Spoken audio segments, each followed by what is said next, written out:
Hey, tonight we're going to talk about the time when Rome and Greece collided, when the most powerful empire of the West met the oldest culture of the East. Spoiler, it wasn't great for everyone involved. If you're enjoying these bedtime stories about weird history, I'd really appreciate a like or subscribe. I'm curious where you're listening from. Drop a comment with your location and what time it is there. I know, you're trying to fall asleep and I'm about to tell you about wars and conquests, but trust me, it gets better. Now find a cozy spot, take a slow, deep breath and let your body sink into comfort as we journey back in time together. The year is 231 BC, and congratulations, you've just woken up in your small home in Athens, Greece. The good news, you're alive in one of the most cultured cities in the Mediterranean world. The bad news, your stomach is already cramping from hunger, and the thin wool blanket did little to keep you warm during the night. You push yourself up from your sleeping mat, your back aching from another night on the hard surface. Small bits of straw stick to your hair and clothing. The morning air is cool against your skin, and you can see your breath forming small clouds in the dim light filtering through the single window of your modest home. As you step outside, the familiar sounds and smells of Athens greet you. The scent of baking bread mingles with the less pleasant odours of a city without proper sewage. Your sandals slap against the stone streets as you make your way toward the agora, the centre of Athenian life. You need to buy food, but more importantly, you need information. Athens isn't what it used to be. You've heard the elders tell stories of its golden age, when philosophers like Socrates, Plato and Aristotle walked these same streets, when the Parthenon was newly built and gleaming white instead of weathered, when Athens ruled the seas with its powerful navy. Those days are long gone. Now your city is just one of many Greek city-states caught in the endless political games between the larger Hellenistic kingdoms that emerged after Alexander the Great's death. To the north, Macedon under King Antigonus Doson is asserting its control. To the east, the Seleucid Empire stretches deep into Asia. To the south, Ptolemaic Egypt controls many islands and coastal territories. And far to the west, across the Adriatic Sea, a new power is rising, Rome. You've heard stories about these Romans. They're said to be a practical people, skilled in warfare and engineering, but lacking the sophisticated culture of Greeks. Most Athenians don't pay much attention to Rome. After all, what could these Western barbarians possibly want with Greece? Little do you know that events are already in motion that will bring these two worlds crashing together. As you enter the agora, the central marketplace is already bustling with activity. Merchants shout about their wares, citizens argue politics, and slaves carry goods for their masters. You approach a fruit seller, exchanging a few coins for some figs and olives. Your stomach grumbles appreciatively as you pop an olive into your mouth, the rich, salty flavour momentarily distracting you from your worries. Any news from the north? You ask the merchant, who always seems to know the latest gossip. The man leans forward, his breath heavy with garlic from his morning meal. They say the Illyrians are causing trouble again. Raids on Greek merchant ships, bad for business. You nod thoughtfully. Illyria, the region across the Adriatic Sea from Italy, has long been a source of pirates and raiders, but this seems like a distant problem, nothing that would affect your daily life in Athens. If only you knew how wrong you were. The Illyrians, under their ambitious Queen Tutor, have indeed been raiding ships with increasing boldness. Among those ships are vessels belonging to Italian merchants from Rome, and Rome, unlike the fractious Greek cities, doesn't take kindly to threats against its commercial interests. In the Roman Senate, heated debates are taking place. The Republic is still recovering from its exhausting but victorious First Punic War against Carthage, but many senators are pushing for action against these Illyrian pirates. But you know nothing of this as you finish your simple breakfast and head toward the workshop where you labour as a craftsman. Your hands are calloused from years of working with tools, shaping metal into useful objects. Today you're working on a bronze lamp for a wealthy client, carefully hammering the soft metal into an elegant shape. Your workshop is small but well lit by the Mediterranean sun, streaming through the open doorway. The rhythmic sound of your hammer striking metal fills the space, occasionally interrupted by the sizzle of hot metal being quenched in water. Your muscles warm with the effort and you fall into the familiar pattern of work that has defined your life. As the day progresses, you hear raised voices outside. Stepping into the street, you see a crowd gathering around a man who appears to be a merchant. His clothes are travel-worn and his face is red with anger or excitement. The Romans have sent an embassy to Queen Tutor, he announces to the growing crowd. They demand she stop the piracy or face consequences. Someone in the crowd laughs. What consequences? What can Rome do across the sea? The merchant shakes his head. Don't underestimate them. I've been to Italy. The Romans are not like us. They're organised, disciplined, and they hold grudges. You listen with mild interest, but the affairs of distant kingdoms and republics seem far removed from your daily struggle to earn enough drachmas to feed yourself. With a shrug, you return to your work, the future of the Mediterranean world temporarily forgotten amid the immediate concerns of completing your commission. Months pass, and the seasons change. The hot, dry summer gives way to the milder days of autumn. You continue your routine of work, occasional visits to the public baths, and evenings spent in conversation with friends at a local tavern. Life goes on as it always has. Then one day, startling news reaches Athens. One of the Roman envoys to Illyria has been killed, possibly on the orders of Queen Tutor herself. Even more shocking is what follows. Rome has declared war on Illyria and sent a massive force of 22,000 men and 200 ships across the Adriatic. This news causes a stir even in Athens. Such a force is impressive, and its deployment so far from Roman territory is unprecedented. You discuss it with your friends that evening over watered wine. "The Romans are fools," says one of your companions, a merchant who trades in olive oil. "They know nothing of the eastern seas. The Illyrians will make short work of them." "I'm not so sure," counters another, older man who once served as a soldier. "I've heard the Roman legions are formidable. They defeated Carthage after all." "But that was different," argues the first man. "This is not their territory. They don't understand our part of the world."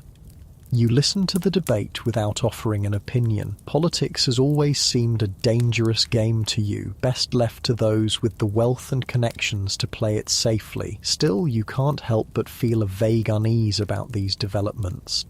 That unease proves justified when, barely a year later, news arrives that the Roman campaign has been a complete success. Queen Tutor has been forced to accept humiliating peace terms, giving up much of her territory and agreeing to pay tribute to Rome. The Roman Republic now has a foothold across the Adriatic, much closer to Greece than ever before. For the first time, you begin to wonder if perhaps Athens, and all of Greece, should be paying more attention to this rising power in the West. More years pass. You grow older, your hair beginning to grey at the temples, your back aching more persistently after a long day's work. The world around you continues to change. Philip V becomes king of Macedon after the death of Antigonus. In the west, rumours spread of another conflict brewing between Rome and Carthage. Then, in 218 BC, those rumours become reality. Hannibal, the brilliant Carthaginian general, crosses the Alps with an army that includes war elephants and invades Italy itself. All of Greece watches with interest as Rome faces its greatest challenge yet. You find yourself following the news of this distant war more closely than you would have imagined. Each report of a Carthaginian victory sends ripples of excitement through Athens, not because the Athenians particularly love Carthage, but because anything that humbles the increasingly powerful and arrogant Romans seems like good news. Hannibal defeated them at Lake Trasimene, announces one of your friends excitedly one evening. They say the Romans lost 15,000 men. And now he's in Italy itself, adds another. Imagine Rome could fall. The prospect seems to delight everyone in the tavern, everyone except the old soldier, who remains thoughtful. If Rome falls, he says quietly, what then? Do you think Carthage will leave Greece alone if they become the dominant power in the Mediterranean? His words cast a momentary pall over the celebration, but it's quickly forgotten as more wine is poured. Yet you find yourself pondering his question later that night as you lie on your sleeping mat, staring at the ceiling beams of your modest home. What you don't know, what no one in Athens yet knows, is that King Philip III of Macedon is asking himself the same question, but he's reaching a very different conclusion. Seeing Rome vulnerable, Philip decides to ally himself with Hannibal, hoping to expand Macedonian power while Rome is distracted. It's a fateful decision that will eventually bring Roman legions to Greek soil. The seasons turn into years. Reports from the west are confused and contradictory. Hannibal remains undefeated in the field, yet Rome somehow endures. The war drags on, and gradually attention in Athens turns to more immediate concerns. For you, those concerns include the increasing pain in your joints that makes your work more difficult each year, and the rising cost of food in the market. You're getting by, but barely. You've never married, you couldn't afford to support a family on your meagre earnings, and sometimes the loneliness weighs on you as heavily as your physical discomforts.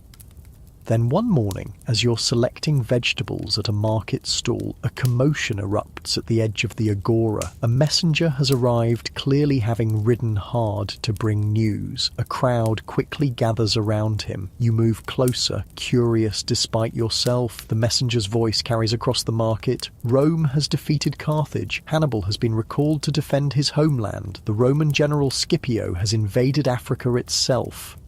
A murmur runs through the crowd. This is unexpected news. Despite all his victories, Hannibal has been outmaneuvered strategically, and Rome, rather than collapsing, has somehow found the strength to take the war to Carthaginian territory. What of King Philip? Someone asks. He allied with Carthage. The messenger's expression is grim. The Romans have not forgotten. Even now they prepare to turn their attention eastward.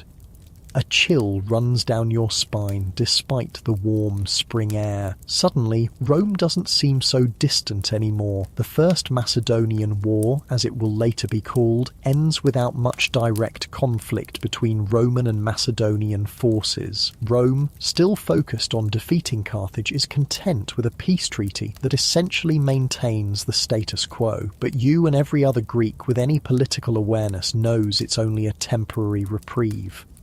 And indeed, just 3 years after finally defeating Carthage at the Battle of Zama in 202 BC, Rome turns its full attention to the east. Complaints from Rhodes and Pergamon about Macedonian aggression give the Romans the pretext they need to declare war on Philip V. This time, there will be no half measures. The Second Macedonian War has begun. You're older now, approaching what Greeks consider old age. Your hands, once so skilled and strong, are gnarled with arthritis. You've had to take on an apprentice to help with the more demanding aspects of metalworking, but you still visit the agora daily, as much for the news and conversation as for supplies. And the news these days is all about Rome. They've landed at Apollonia, says a merchant who specializes in imported Italian wine. 20,000 legionaries under Consul Galba. The Aetolian League has allied with them against Philip, adds a sailor, fresh from the port of Piraeus, and there are rumours that Pergamon and Rhodes have contributed ships. You listen quietly, your heart heavy. The Greeks are doing what they've always done, fighting among themselves, inviting outside powers to help in their internal squabbles. It's how Philip of Macedon, Alexander's father, gained control of Greece a century and a half ago. Now history seems to be repeating itself, but with Rome in the role of conqueror. What of Athens, you ask? Where do we stand? The question brings uncomfortable silence. Athens, once the proud leader of the Delian League, the city that defied the Persian Empire, is now reduced to a minor player in the great game of Mediterranean politics. Your city has declared for Rome, seeing the Romans as preferable to Macedonian domination. But in truth, Athens has little choice or voice in the matter. As the war progresses, you follow the reports as best you can. The Roman consul Titus Quinctius Flamininus has taken command. Unlike his predecessors, he seems to understand Greek politics and speaks the language well. He declares that Rome comes not as a conqueror but as a liberator to free the Greek cities from Macedonian oppression. Many Greeks, including many Athenians, believe him. You're not so sure. You've lived long enough to grow skeptical of anyone who claims to wage war for the benefit of others. The decisive moment comes in 197 BC at a place called Cynocephalae in Thessaly. The Roman legions meet Philip's phalanx in open battle for the first time. The result shocks the Greek world. You hear the news in the Agora, delivered by a man who claims his brother fought in the battle. The phalanx drove back the Romans at first, he recounts to the gathered crowd, but the ground was uneven and gaps opened in the formation. The Romans sent their men into those gaps with their short swords, and he draws a finger across his throat. Butchery, 8,000 Macedonians dead, 5,000 captured. Philip barely escaped with his life. You feel something shift in the world at that moment. The phalanx, the Greek military formation that had dominated warfare since the time of Philip II, that had conquered the Persian Empire under Alexander, had been defeated by Roman tactics and discipline. It is as if the foundations of your world have cracked. The terms imposed on Philip V are harsh. He must withdraw from all Greek territories, reduce his fleet to token size, and pay a massive indemnity to Rome. More importantly, he must become a Roman ally, effectively a client king. The next year, at the Isthmian Games, Flamininus makes a dramatic announcement that is soon reported throughout Greece. The Senate and people of Rome and their commander, Titus Quinctius, having defeated King Philip and the Macedonians in war, declare the following peoples free without garrison or tribute, in full enjoyment of their ancestral laws: the Corinthians, Phocians, Locrians, Euboeans, Phthiotic Achaeans, Magnesians, Thessalians, and Parabians.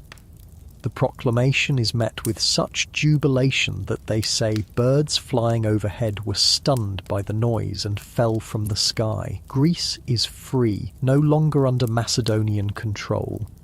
But you, in your wisdom born of years, understand what many of your fellow Greeks do not. Freedom granted can also be freedom taken away. Rome may call itself a liberator, but it has no intention of leaving the Greek world to its own devices. This is not the end of Roman involvement in Greece, but merely the beginning. You're proven right far sooner than even you expected. Just 5 years after Cynocephalae, another power threatens Greece, Antiochus III, king of the Seleucid Empire, who has crossed into Europe with his army. Rome, now firmly established as the protector of Greek freedom, once again sends its legions eastward. The Aetolian League, previously Rome's ally against Philip, now switches sides and supports Antiochus. They've realised too late that they've merely exchanged one master for another, but it's a futile gesture. At Thermopylae, the same narrow pass where Leonidas and his 300 Spartans made their famous stand against the Persians, the Romans utterly defeat Antiochus and force him back to Asia.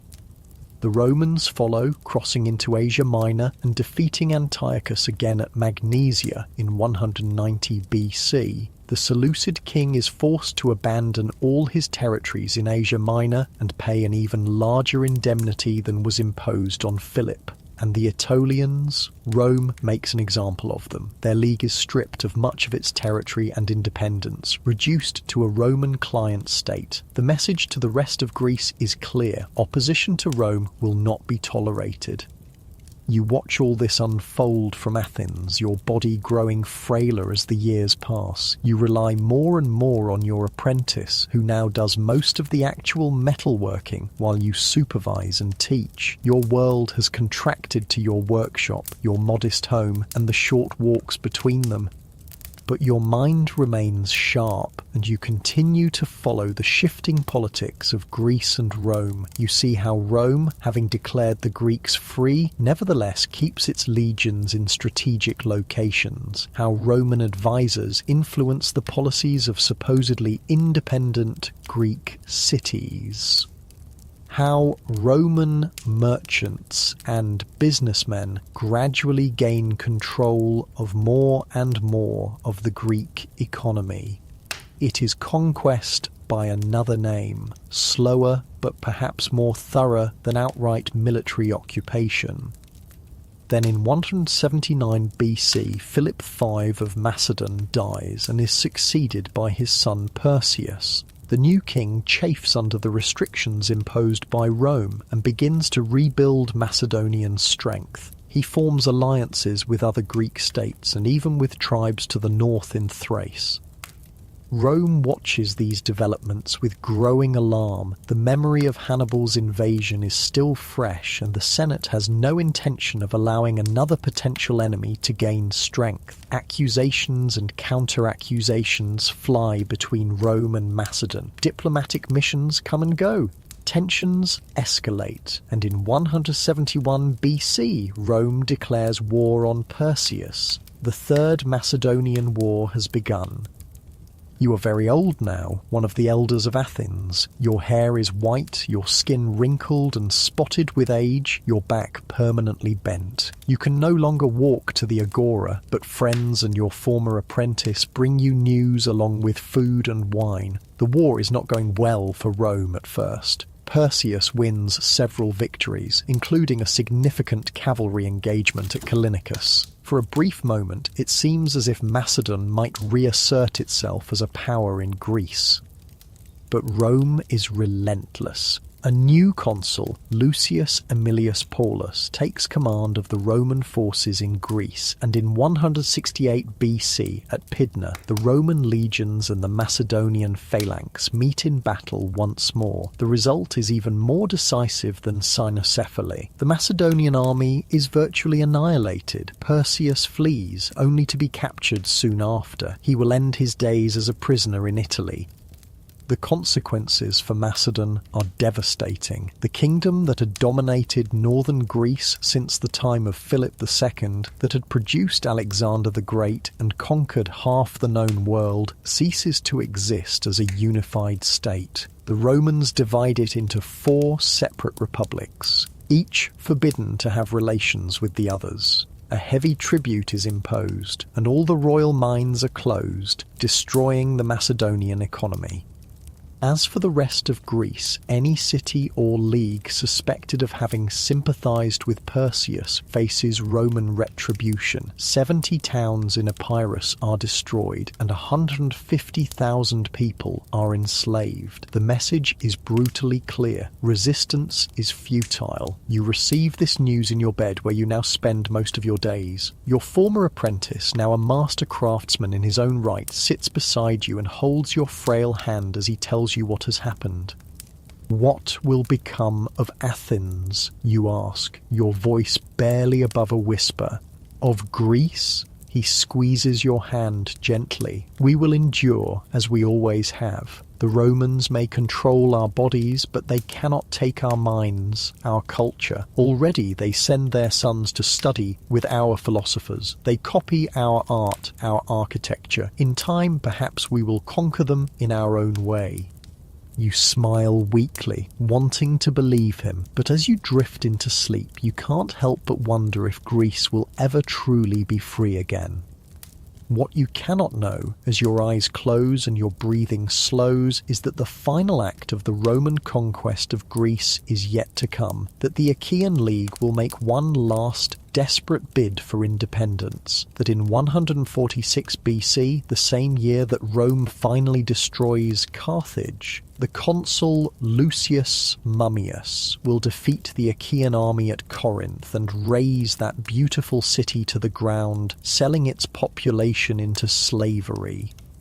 With that act, all pretense of Greek freedom will end. Greece will formally become the Roman province of Achaea, directly governed by a Roman proconsul, but perhaps it's better that you don't live to see it. Better to die with at least the illusion that something of the old Greece, the Greece of Pericles and Socrates, of democracy and philosophy, might survive under Roman rule.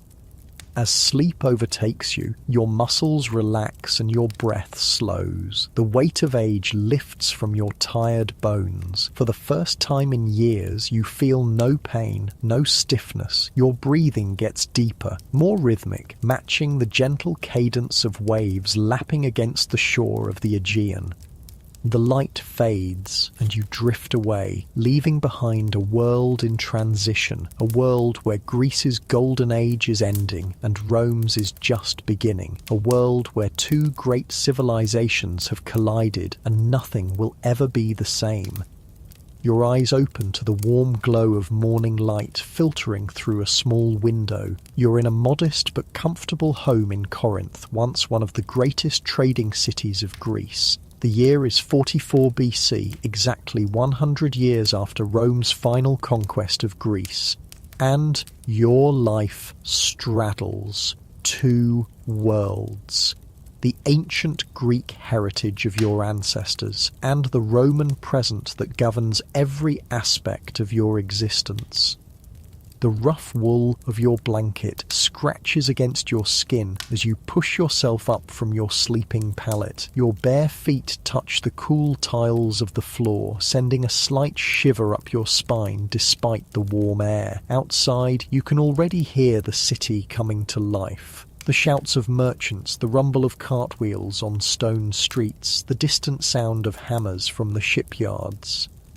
This Corinth is not the Corinth of old legends. That city was destroyed completely by the Roman consul Lucius Mummius in 146 BC, its buildings razed, its treasures carried off to Rome, its people sold into slavery. For nearly a century, the site lay abandoned, an empty warning of what happened to those who defied Rome's will. But you were born in the New Corinth, the Roman colony founded by Julius Caesar himself just 2 years before your birth. Your father, a Greek from Athens, came here seeking opportunity in the reborn city. Your mother was the daughter of an Italian merchant who settled here among the first colonists. You are, in your very blood, the merging of Greece and Rome that defines the world you live in. As you splash water from a clay basin onto your face, the coolness banishing the last vestiges of sleep, you contemplate the day ahead. You work as a scribe and translator in the office of a Roman official, using your fluency in both Greek and Latin to bridge the gap between the Roman administrators and the local Greek population. It's a respectable position that places you in the middle class of colonial society, neither rich nor poor, neither fully Roman nor entirely Greek.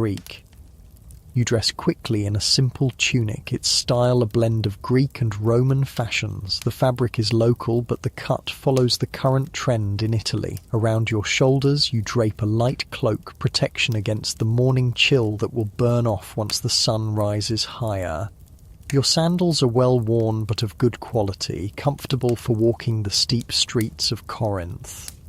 Before leaving your home, you take a moment to check your appearance in a small bronze mirror. Your features reflect your mixed heritage, the high forehead and straight nose of your Greek father, the darker complexion and round chin of your Italian mother. Your hair is cut short in the Roman style, though many full-blooded Greeks still wear theirs longer. Such choices are not merely aesthetic in this world, where identity is increasingly fluid.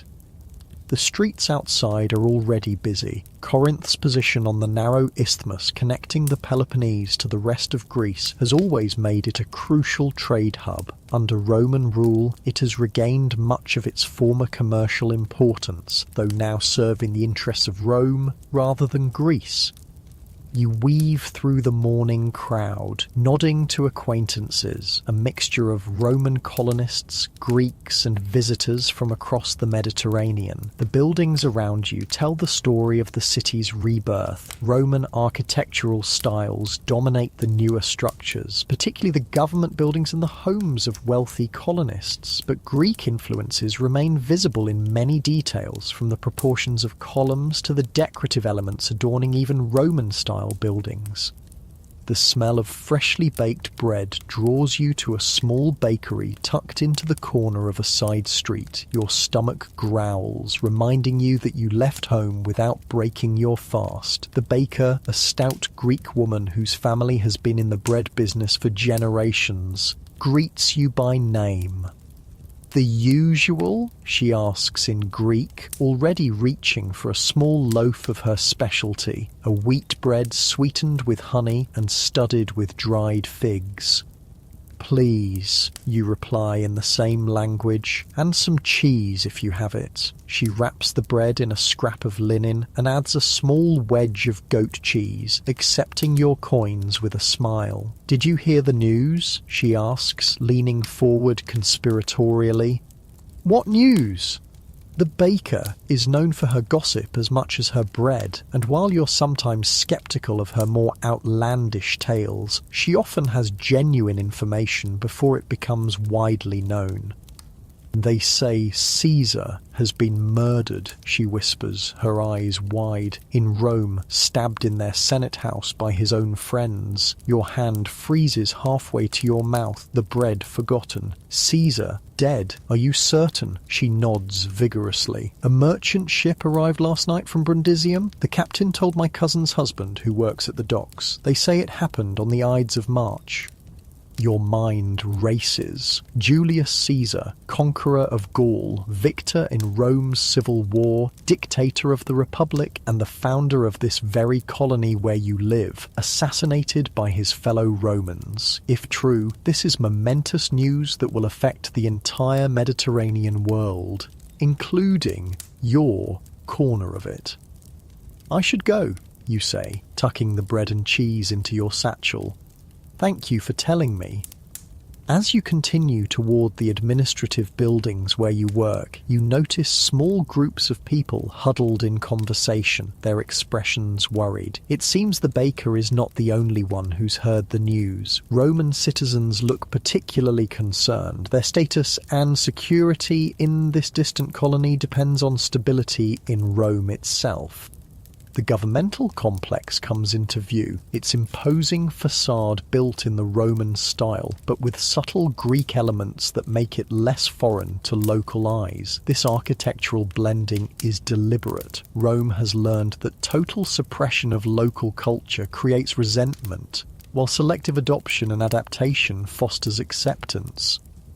Inside, the usual ordered calm of the administrative offices has been replaced by barely controlled chaos. Officials hurry from room to room, documents clutched in their hands. Clerks and scribes like yourself stand in small clusters, their work temporarily forgotten as they discuss the rumours. Your supervisor, Gaius Septimius, a middle-aged Roman from central Italy who has been in Corinth for a decade, beckons you urgently when he spots you entering.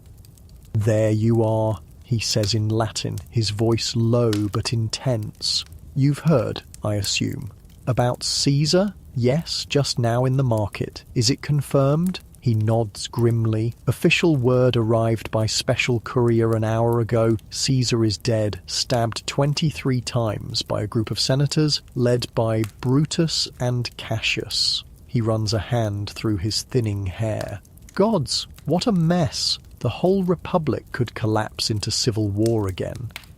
The implications of his words sink in. You remember the stories your father told you about the last Roman civil war, how it spilled over into Greece, bringing armies from both sides to ravage the land. Battles were fought near Thessalonica and Athens. Athenians chose the losing side, supporting Pompey over Caesar, and suffered for it afterward, though the city was spared outright destruction. What happens now, you ask, keeping your voice steady despite your growing unease? That's what we're trying to determine, Septimius replies. For now, we maintain order and continue our duties. Rome endures with or without Caesar. He straightens his toga, a habitual gesture when he's trying to project authority. I need you to translate an announcement for the Greek population. It must be posted in the Agora by midday. You nod, accepting the tablet he hands you. The Latin text is brief but carefully worded, acknowledging Caesar's death while emphasizing that Roman authority in the province remains unchanged. There is no mention of who might succeed the dictator or what political changes might follow in Rome. As you settle at your desk to craft a Greek translation that captures both the letter and spirit of the announcement, your mind wanders to the larger questions raised by Caesar's assassination. You've lived your entire life in a world dominated by Rome, as did your parents before you. The Greek independence your grandparents might have remembered in their youth seems like ancient history. Yet beneath the surface of Roman rule, Greek culture has not just survived, but in many ways thrived. The Romans may have conquered Greece militarily and politically, but they've also been captivated by Greek art, literature, philosophy, and science. As the Roman poet Horace famously observed, "Captured Greece has captured her fierce conqueror." You see this cultural exchange daily in your work as a translator. Roman officials study Greek philosophy and send their children to be educated by Greek tutors. Greek architects and artists find eager patrons among wealthy Romans. Even the religions have begun to blend with Roman gods identified with their Greek counterparts, Jupiter with Zeus, Mars with Ares, Venus with Aphrodite. Your translation complete, you hand it to a clerk for copying onto the official announcement boards. Then, at Septimius's direction, you spend the rest of the morning drafting letters to minor officials in outlying villages, informing them of Caesar's death and instructing them to maintain order. By midday, your hand is cramped from hours of careful writing. Septimius, seeing your discomfort, dismisses you for a meal break. "Take an hour," he says. "Clear your head, but don't go far. We may need you this afternoon if there are developments." Grateful for the respite, you step out into the bright sunlight of a spring day. The main forum is crowded now. People gathered around the announcement boards where your translation has been posted. The mood is tense but not panicked. Corinth has prospered under Roman rule, and while few here would have personally loved Caesar, stability is good for business. You find a small wine shop with a view of the forum and order a cup of watered wine and a plate of olives to go with the bread and cheese from the morning. The shopkeeper, recognizing you as someone who works in the administration, offers a small discount. "Troubling news," he comments as he pours your wine. "What do you think will happen now?" You choose your words carefully. As a government employee, your opinions carry weight, and in uncertain times, careless talk can be dangerous. Rome has weathered crises before, you say diplomatically. The Republic will continue.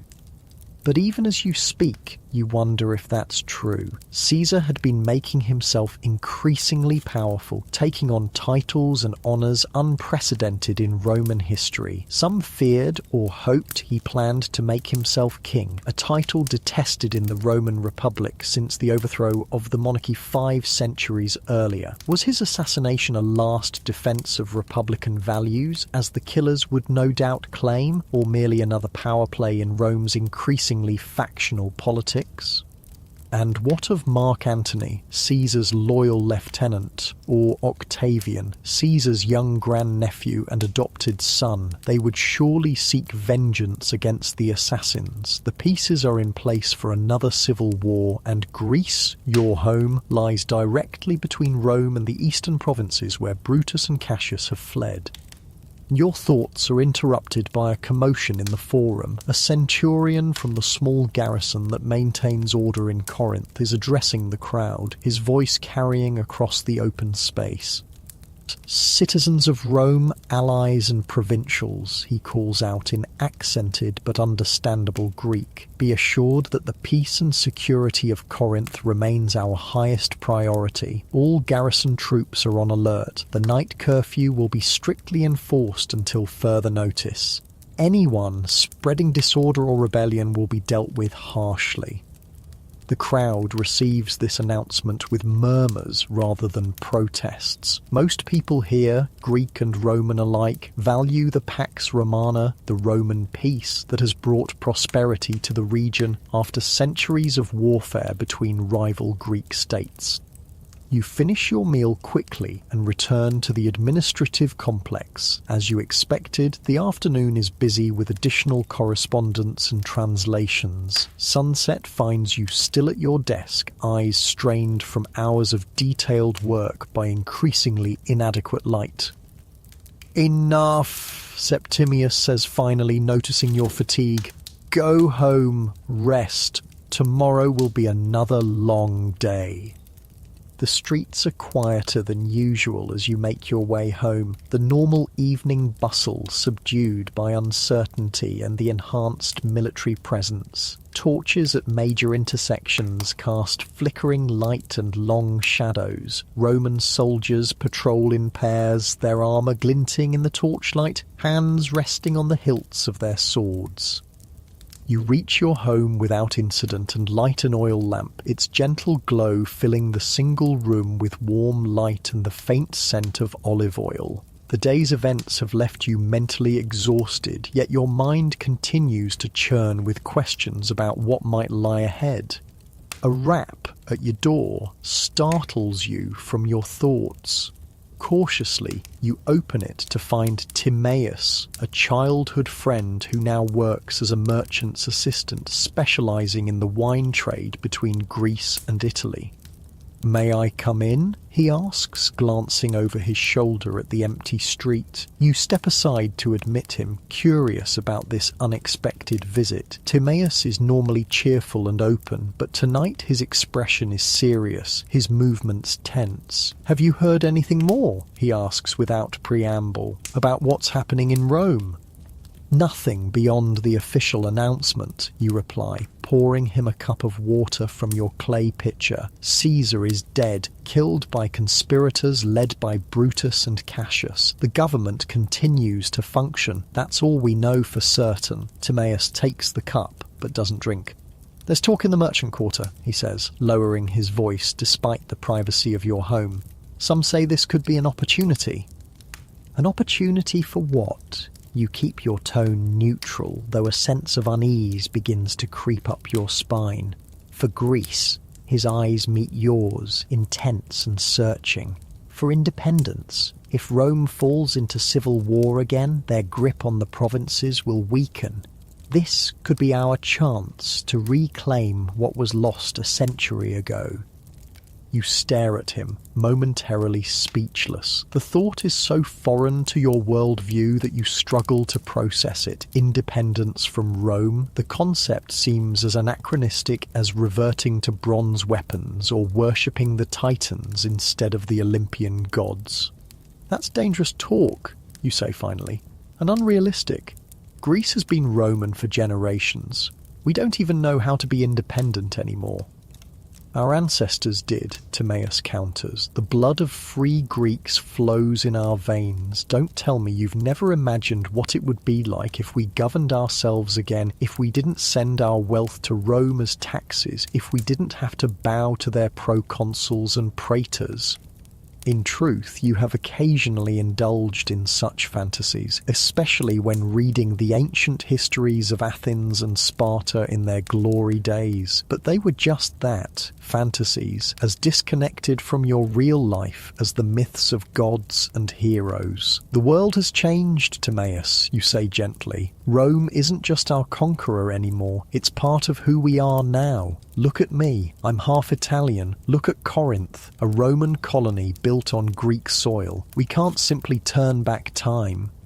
So we accept our chains because they're familiar. His voice rises slightly, frustration evident, because they're comfortable. Our great-grandparents fought against Roman rule. They died for Greek freedom. And they lost, you remind him, brutally. Remember what happened to the original Corinth? It was destroyed so thoroughly that nothing remained but ashes. Would you risk that again? The conversation continues in this vein for some time, neither of you convincing the other. Finally, Timaeus rises to leave, the untouched cup of water still full on your small table. Just think about it, he says at the door. Things are changing. We should be ready. After he's gone, you sink onto your sleeping mat, troubled by the encounter. Could Timaeus be right? Is there genuine sentiment for Greek independence simmering beneath the surface of Roman provincial life? And if so, what would happen if it boiled over in the uncertainty following Caesar's death? More personally, where would you stand in such a conflict? Your job, your position in society, your very identity is built around the Roman-Greek synthesis that Timaeus seems ready to tear apart. Yet you are still Greek in many ways, in your language, in your understanding of the world, in your connection to this land that was ancient when Rome was still a village on the Tiber. Sleep comes slowly that night, and when it does, your dreams are troubled by shadowy figures in togas and warriors in bronze armour battling across landscapes that shift between the Rome you've never seen and the Greece you know. You wake at dawn, your body tense, your mind still grappling with the questions raised by Timaeus's visit, but the practical concerns of daily life soon assert themselves. You must work, you must eat, you must navigate the complex reality of your world rather than debate hypothetical futures. The next several weeks pass in a blur of activity. News from Rome arrives in fragments, sometimes contradictory. Mark Antony has taken control. No, Octavian has raised an army. The Senate has granted amnesty to Caesar's killers. No, they've been declared public enemies. The situation seems to change with each ship that arrives from Italy. In Corinth itself, life continues with only minor disruptions. The Roman authorities maintain a heightened military presence, and travel to and from the city is more closely monitored. There are occasional arrests of individuals suspected of fomenting unrest, though most are released after questioning. You see Timaeus only in passing during this period, and your conversations are limited to brief public exchanges. Whether he is continuing to explore ideas of Greek independence, you don't know, and part of you prefers it that way. Your position in the administration makes any association with potential rebellion dangerous, not just to yourself, but to him as well. Then, nearly 2 months after Caesar's death, definitive news arrives from Rome. The Second Triumvirate has been formed, an alliance between Mark Antony, Octavian and Lepidus, pooling their resources and authority to hunt down Caesar's assassins and restore order to the Republic. Their first act is a series of prescriptions, death lists targeting not only those directly involved in Caesar's murder, but also political opponents and individuals whose wealth could fund the Triumvir's armies. Hundreds of Roman senators and equities are executed, their property confiscated. The news sends shockwaves through Corinth's Roman community. Many have relatives or patrons in Rome who might be affected. Some fear that the proscriptions might extend to the provinces, targeting those with known Republican sympathies. For the Greek population, the news is received with more detachment. Roman political bloodletting is concerning primarily for its potential impact on local stability and commerce. Few Greeks mourn the deaths of Roman elites they never knew. But the next ship from Italy brings news that affects everyone. Brutus and Cassius have fled to the eastern provinces and are raising massive armies. The triumvirs are preparing to pursue them. Greece, lying directly in the path between Rome and the east, will inevitably become a battlefield once again. Your supervisor calls a meeting of all staff in the administrative complex. His face is grave as he addresses you in the atrium, his voice echoing slightly off the marble columns. "We have received instructions from Rome," he announces. "The province is to prepare for the arrival of troops loyal to the triumvirs. Supplies are to be stockpiled, roads maintained, harbour facilities made ready. This will require additional taxation and labour obligations from all communities." A murmur runs through the assembled staff. Everyone understands what this means. The burden of Rome's civil war will fall heavily on the provinces, as it always does. Greek farmers will feed Roman soldiers. Greek labourers will build Roman fortifications. Greek merchants will watch their overseas trade disrupted by naval operations. Additionally, Septimius continues, there have been reports of agitation in some areas, talk of using Rome's internal conflict as an opportunity for provincial rebellion. His gaze sweeps across the room, lingering momentarily on you and other staff of Greek descent.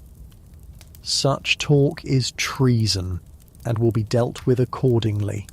Anyone with information about seditious activities is obligated to report it immediately. Your thoughts fly to Timaeus and your conversation months ago. Was it just idle talk, or has he become involved in something more serious? And if he has, what is your duty to your friend, to your employer, to your divided heritage? The meeting concludes with assignments of additional duties to handle the increased administrative load. As a skilled translator, you are tasked with preparing communications to the Greek communities throughout the region, explaining the new requirements and encouraging compliance. The work is grueling and thankless. Each night you return home exhausted, your writing hand cramped, your mind numbed by hours of crafting language that softens harsh demands without diluting their essential message. Pay these taxes, provide these supplies, offer your sons as auxiliary troops, all for a war between Romans that will determine which Roman masters rule over you. 2 weeks into this new routine, you're walking home in the fading light of evening when a hooded figure steps from a shadowed doorway into your path. Your hand moves instinctively to the small knife at your belt. Street crime is rare in Corinth, but not unknown. "Don't you recognize me?" The figure pushes back his hood just enough for you to see his face in the dim light. It's Timaeus, though thinner than when you last saw him, with dark circles under his eyes.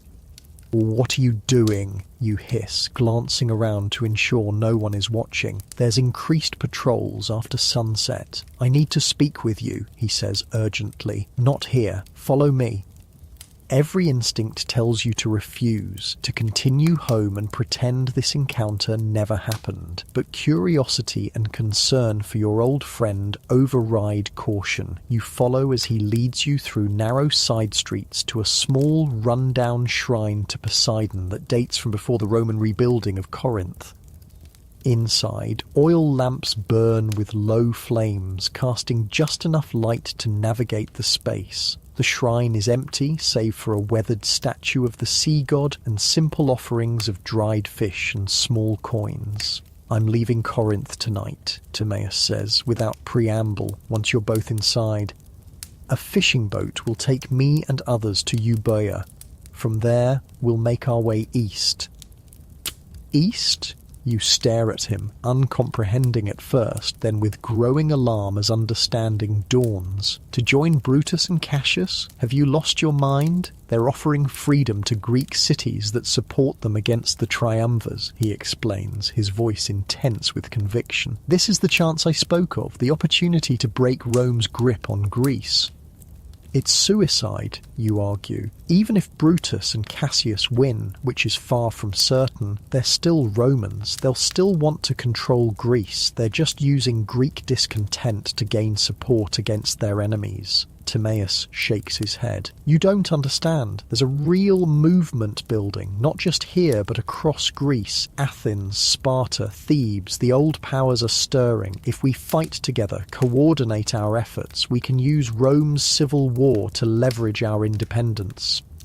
The passion in his voice almost makes you believe him. Almost, but your work in the administration has given you a clearer view of Roman power. You've seen the reports, the troop numbers, the resources Rome can bring to bear, even while fighting itself.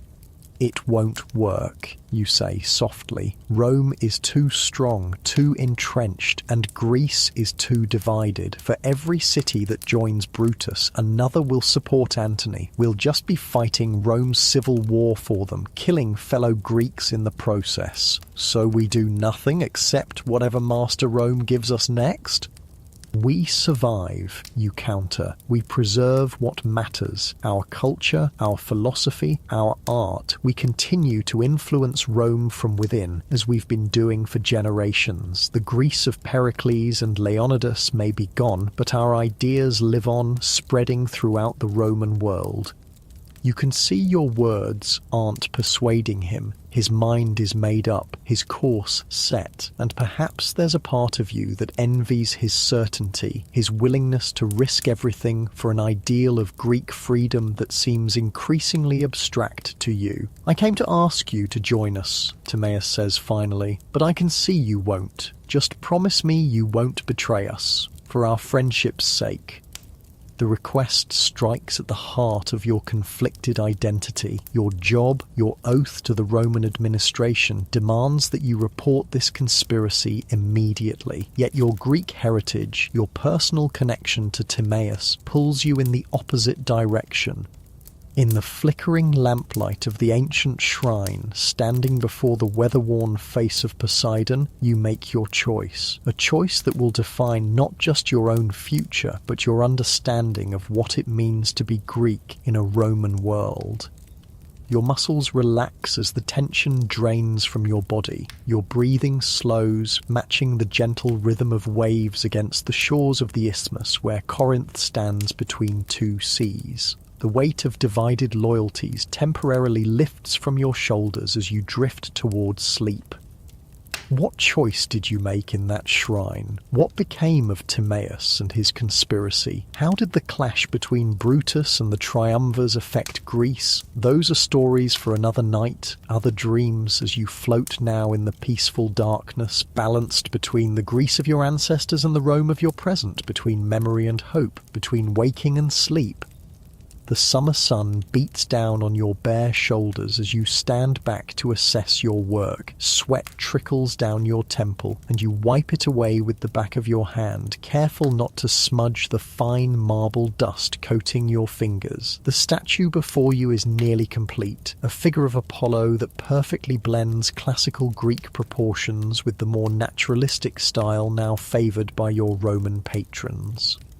The year is 66 AD, and you are a sculptor living in Athens. The city of your birth is no longer the independent power it once was. It has been under Roman rule for over 2 centuries, but it remains a cultural centre, revered throughout the empire for its philosophical schools, artistic traditions, and ancient heritage. You've made a good living from this reverence. Wealthy Romans pay handsomely for Greek art, especially pieces that capture what they imagine to be the perfect classical style. Some commission original works, while others are content with skilled copies of famous sculptures from Athens' golden age. The statue before you falls somewhere in between, inspired by classical models but with subtle contemporary touches that make it uniquely yours. The workshop around you buzzes with activity. Your 3 apprentices, 2 Greek boys and the son of a Roman merchant who settled in Athens, are working on simpler commissions or preparing materials. The rhythmic sound of chisels tapping against stone creates a soothing backdrop to your thoughts. The familiar smell of stone dust fills your nostrils, mingling with the scent of olive oil used to polish finished works. Your current project is more significant than most. The Apollo is commissioned for the villa of a Roman official who serves in the imperial household. It must be perfect not just for your reputation, but because all of Athens is eager to impress right now. Emperor Nero himself is coming to Greece. The news arrived months ago and has thrown the entire province into a frenzy of preparation. Nero, unlike some previous emperors, is known for his passionate Philhellenism, his love of Greek culture. He fancies himself not just a political leader, but an artist, a poet, a musician, and an athlete in the Greek tradition. His visit is both an honour and an opportunity. You carefully apply your chisel to define the curve of Apollo's lyre, your movements precise after decades of practice. Your body knows exactly how much pressure to apply, how to follow the natural grain of the marble, how to bring forth the god from the stone. Despite the heat and your aching back, there's a deep satisfaction in this work that connects you to generations of Greek sculptors before you. A voice interrupts your concentration. "Master, someone from the governor's office is here." You set down your tools and dust off your hands on your apron. Officials from the Roman administration don't visit sculptors' workshops without reason. Has there been a complaint, a new tax, or perhaps you allow yourself a moment of hope, a commission for the emperor's visit? The man waiting in the front room of your workshop wears the simple but well-made tunic of a Roman civil servant. His Greek is fluent but marked by a slight Italian accent. "Are you the sculptor Nicomedes?" he asks, consulting a wax tablet in his hand. "I am," you confirm, conscious of your work-stained appearance before this clean, efficient representative of Roman authority. "Good. I bring a notice from the governor's office regarding the imperial visit." He hands you a sealed document. "Your workshop has been selected to contribute to the decoration of the Panathenaic Stadium for the emperor's attendance at the games. You will find the details inside, including the stipend offered. The work must be completed within 30 days.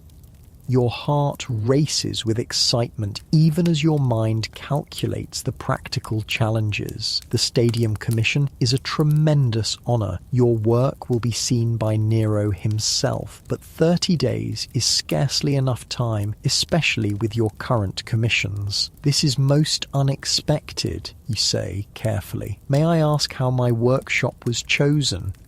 The official's expression remains neutral. Your reputation for quality and reliability was noted by the committee, as was your adherence to classical styles, which the emperor is known to favour. He pauses, and your prompt payment of taxes was also considered. That last point brings a wry smile to your lips. Of course, the Romans never forget who pays their dues on time. Their remarkable empire is built as much on careful bookkeeping as on military might. "Please convey my gratitude to the governor," you reply with a slight bow. "I am honoured to accept this commission." After the official departs, you break the seal on the document and scan its contents. Your task is to create 4 decorative reliefs depicting scenes from the ancient Olympic Games to be installed at the stadium entrances. The stipend is generous, though not lavish. The Romans are always practical about money, but the real value lies in the prestige this commission will bring. Your oldest apprentice, Theon, approaches cautiously. "Good news, master?" "The best kind of news," you reply, handing him the document. "And the worst. An imperial commission with an impossible deadline. We'll need to work day and night to complete it alongside our existing projects." Theon's eyes widen as he reads. "The Emperor will see your work. If we finish in time," you caution, "and if it meets the governor's approval, tell the others. We begin planning immediately." The next few weeks pass in a blur of activity. You delegate most of your existing commissions to your senior apprentices, focusing your own efforts on the stadium reliefs. Sleep becomes a luxury, snatched in short intervals when your body simply refuses to continue. Your hands grow rough and cracked from constant work. Your back and shoulders ache with a deep, persistent pain that even hot baths at the public thermae can't fully ease. But as the reliefs take shape, your fatigue is balanced by growing excitement. Your design combines traditional athletic scenes, wrestlers, discus throwers, chariot races, with subtle allegorical elements that link Greek athletic tradition to Roman imperial virtues. It's a careful balance, honouring Greek heritage while acknowledging Roman rule, and you're proud of the result. Athens itself is transformed as Nero's arrival approaches. Buildings are repaired and freshly painted, streets cleared of debris, new decorations erected throughout the city. The cost is enormous, straining the resources of the municipal government and individual citizens alike. But no one complains openly. The emperor's favour could mean new privileges, reduced taxes, or imperial funding for public works.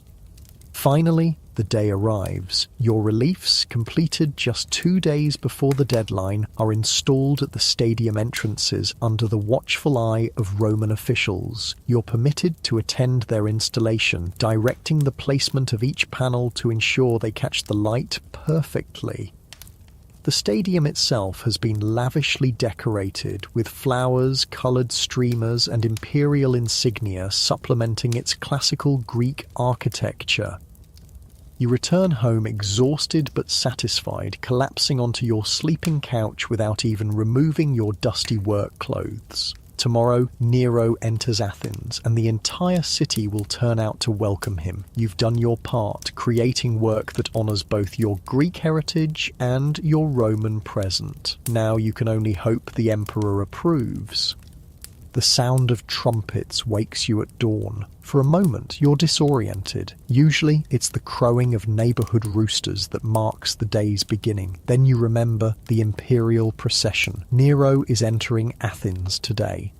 You dress hurriedly in your finest chiton, a garment reserved for festivals and important social occasions. It's been months since you've worn anything but work clothes, and the clean, lightweight fabric feels strange against your skin. Your wife, Theodora, helps fasten your best cloak, the one with the subtle embroidery around the edge that marks you as a citizen of some standing. "You look distinguished," she says, smoothing the fabric across your shoulders, "like a proper Athenian gentleman, not a dusty stone carver." You smile at her teasing. Theodora comes from a family of modest merchants and has always balanced respect for your artistic skill with gentle mockery of artistic pretensions. 20 years of marriage have only sharpened her wit. "Distinguished enough to catch the emperor's eye?" you ask, only half joking. She adjusts your cloak one final time. Let's hope he's too busy looking at your reliefs to notice the sculptor. Imperial attention isn't always a blessing. Her caution is well-founded. Though Nero is known for his Philhellenism, he's also known for his unpredictability and occasional cruelty. Still, the potential benefits of imperial favour outweigh the risks, at least in your mind.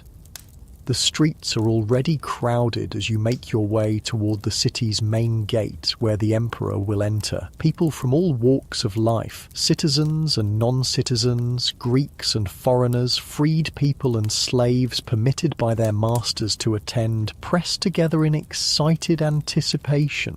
The air buzzes with conversation in multiple languages, though Greek predominates here in Athens, even after centuries of Roman rule. You find a spot with a decent view, standing beside a spice merchant you know from the Agora and his family. The sun climbs higher, beating down on the assembled crowd. People shift restlessly, children whine, vendors weave through the throng selling water and small snacks. The wait stretches from minutes to hours. Then, finally, a distant cheer announces the approach of the imperial procession. The crowd around you surges forward, and you brace yourself against the pressure. Trumpets sound again, much closer now, and the cheering grows louder as the procession comes into view.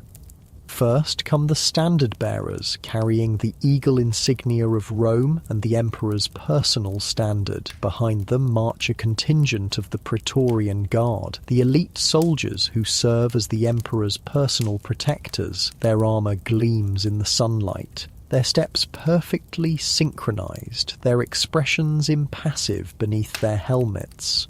The display of Roman military discipline is impressive and intimidating, a reminder of the power that underlies all the cultural appreciation.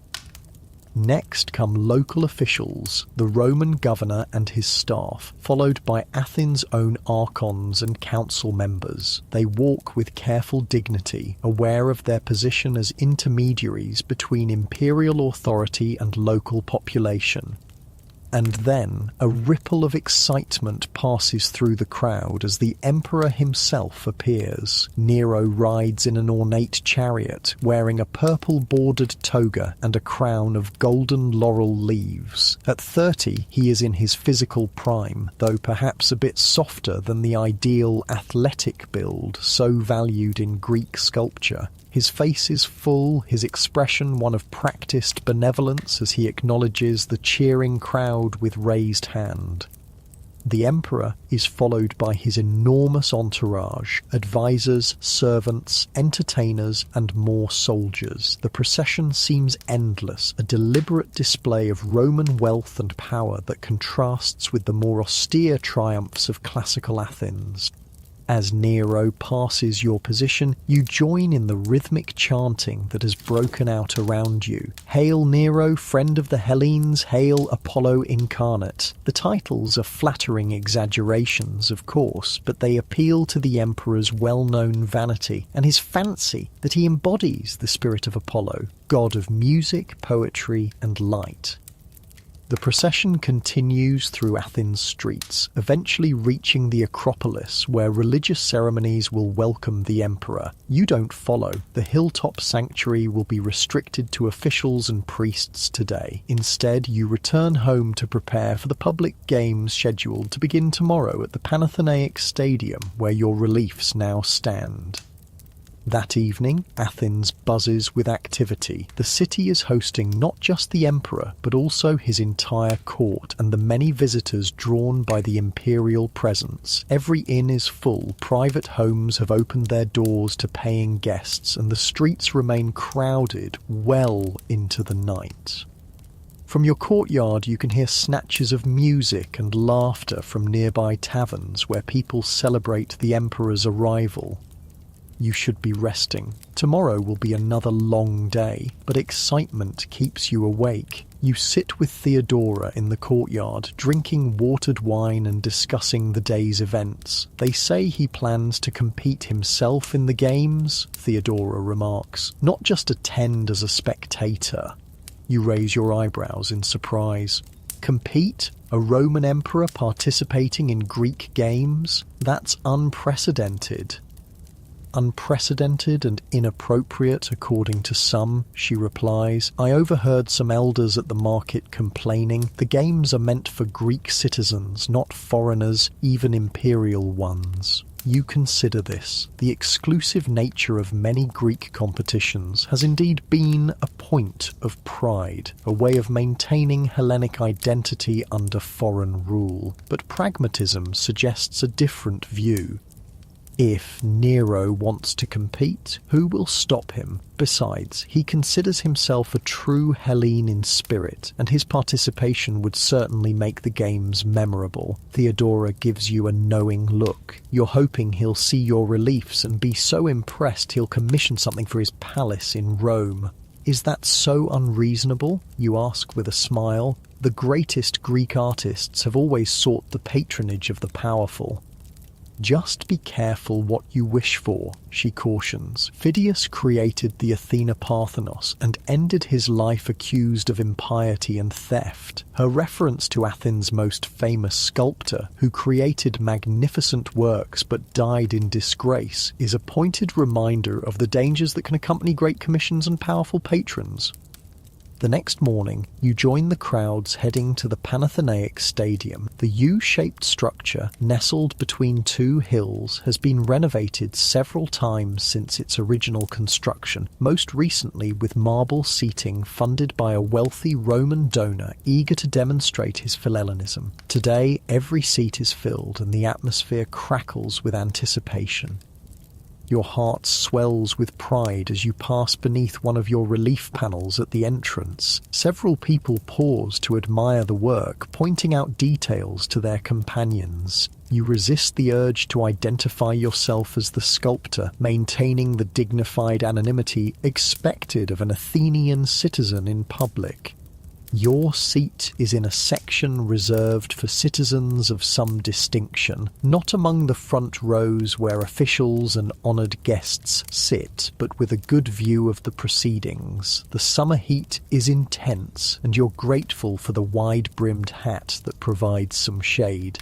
Around you, spectators fan themselves and drink from water flasks brought from home. A trumpet blast announces the beginning of the games. The crowd roars as athletes march into the stadium, their oiled bodies gleaming in the sunlight. They are followed by officials, priests who will oversee the sacred aspects of the competition, and finally, to thunderous applause, the emperor himself. Nero has abandoned his Roman toga for a Greek-style garment that leaves his arms and legs bare, marking his intention to participate as a competitor rather than observe as emperor. The crowd's reaction is mixed. Cheers predominate, but you hear scattered murmurs of disapproval from traditional-minded Athenians nearby. The games begin with traditional prayers and sacrifices, followed by foot races. The athletes are impressive physical specimens, the result of years of training and disciplined living. You watch with an artist's eye, noting how their muscles move beneath the skin, filing away observations that might inform future sculptures. Then comes an unexpected announcement. The emperor will participate in the chariot race scheduled for later in the day. The crowd buzzes with excitement and speculation. Chariot racing is dangerous even for experienced charioteers. What if the emperor is injured or worse? What if he performs poorly and is humiliated?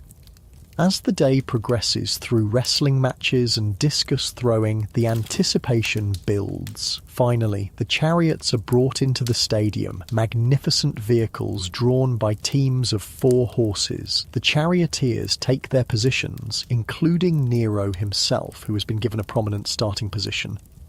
The trumpet sounds, and they're off in a cloud of dust and thundering hooves. The crowd leaps to its feet, cheering wildly. The race is 10 circuits of the stadium, and at first Nero holds his position in the middle of the pack. But as the race progresses, the professional charioteers pull ahead, their superior skill evident in how they take the tight turns at each end of the stadium.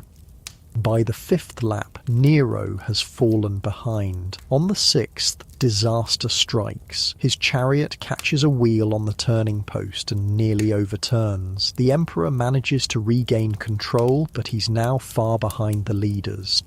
A strange thing happens then. The professional charioteers begin to slow down. It's subtle at first, but soon unmistakable. By the final lap, Nero has somehow moved up to second place, and as they approach the finish line, the leading charioteer pulls his horses slightly, allowing the emperor to pass and claim victory.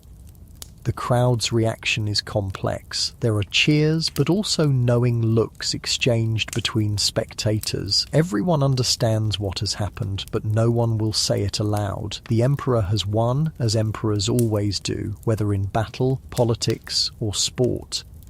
The victory ceremony proceeds with all the traditional honours. Nero receives the olive wreath crown with apparent humility that doesn't quite mask his evident pleasure. In his victory speech, delivered in Greek with only a slight accent, he praises Athens as the mother of games and arts, the fountainhead of civilization that Rome has had the wisdom to embrace rather than merely conquer. It's a skillful speech that acknowledges Greek cultural pride while reinforcing Roman political dominance. The crowd responds warmly, their earlier skepticism softened by the emperor's evident enthusiasm for their traditions, however imperfectly he might embody them. As the games conclude for the day and the crowd begins to disperse, an official approaches your section. He consults a tablet, then calls your name. Several people turn to look at you with curiosity. The governor requests your presence at the reception this evening, the official announces. Your work on the stadium reliefs has been noted favourably. Your heart races. This is the opportunity you've been hoping for, a chance to be seen by the imperial court, perhaps even by Nero himself. You accept the invitation with as much composure as you can muster, then hurry home to prepare. Theodora helps you dress in your absolute finest clothes, not just your best everyday wear, but the special garments reserved for religious festivals and family weddings. As a final touch, she places a simple silver pin at your shoulder, marking you as a member of an old Athenian family, albeit not a wealthy or politically powerful one. "Remember who you are," she says as you prepare to leave. "You're not just a sculptor seeking patronage. You're an Athenian citizen, an inheritor of Phidias and Praxiteles. Conduct yourself with dignity." The reception is held in the governor's residence, a palatial building that combines Greek architectural elements with Roman luxury. As you enter, you're announced by name and profession. Several heads turn, and you feel suddenly self-conscious, aware of your calloused hands and the slight stoop you've developed from years bent over marble. The room is filled with the elite of Roman Greece, provincial officials, wealthy merchants, landowners, and visiting dignitaries from other parts of the empire. The air is heavy with expensive perfumes, and servants circulate with trays of wine and elaborate delicacies. The conversations around you switch fluidly between Greek and Latin, sometimes in the same sentence. For the first hour, you circulate cautiously, accepting congratulations on your stadium reliefs from those who recognize your name. You're careful with the undiluted wine, knowing that a clear head is essential in such company. You observe the social dynamics with an artist's eye. The deference shown to Roman officials, the careful self-assurance of wealthy Greeks, the subtle competition for attention and favour. Then a stir at the entrance announces the arrival of Nero himself. The emperor has changed from his athletic garb into formal attire that artfully blends Roman and Greek elements. The room immediately reorganizes itself around him, like iron filings aligning with a magnet. The governor begins presenting selected guests to the emperor. To your surprise and nervousness, you hear your name called relatively early in the process. You step forward, head appropriately bowed but not servile, as Theodora would expect. "Ah, the sculptor," Nero says in Latin, then switches to Greek. "Your work at the stadium captured the true spirit of the games. You understand the body in motion as well as any of your classical predecessors." The compliment is specific and knowledgeable, suggesting the emperor has actually looked closely at your work rather than merely repeating a prepared praise. You're momentarily taken aback. "You honor me greatly, Caesar," you reply in careful Greek using his formal title. The tradition of Greek sculpture lives in all who practice it with devotion. Nero nods approvingly at your response. "I have always believed that Greek art represents the pinnacle of human achievement. Rome provides the structure, law, order, roads, aqueducts, but Greece provides the soul, the beauty." He gestures expansively. "That's why I've decided to grant Greece a special status within the empire." A murmur runs through the assembled guests. This is new information, apparently being revealed for the first time.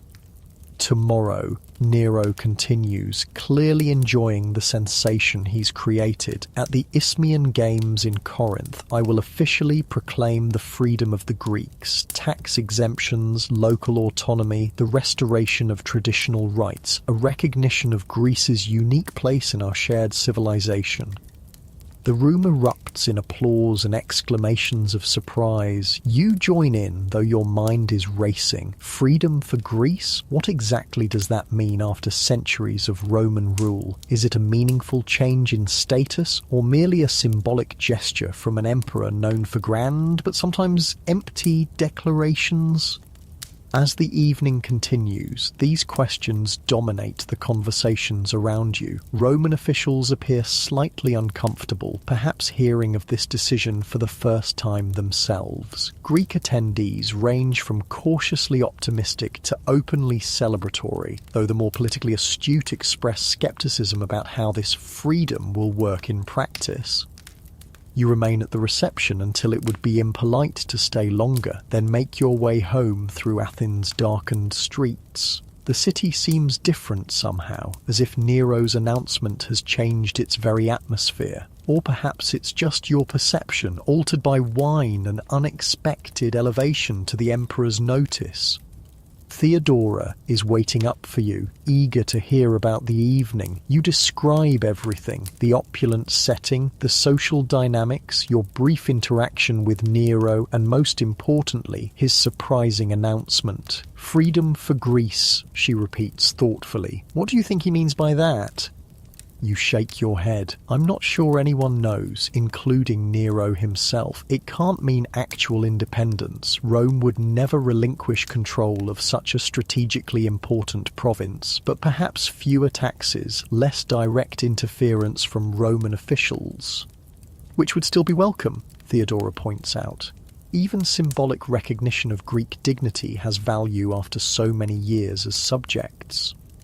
You nod in agreement, then describe the rest of the evening, including several potential commissions from wealthy Romans impressed by your stadium reliefs. Theodora listens attentively, offering practical observations about which opportunities seem most promising.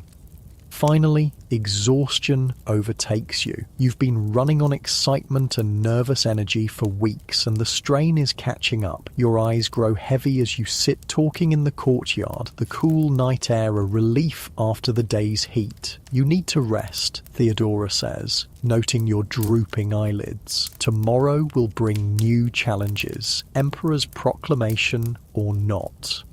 Inside your sleeping chamber, you stretch out on the comfortable mattress with a sigh of relief. Your body aches from standing all day at the games, and your mind is still processing the implications of Nero's announcement. But as tired as you are, sleep doesn't come immediately.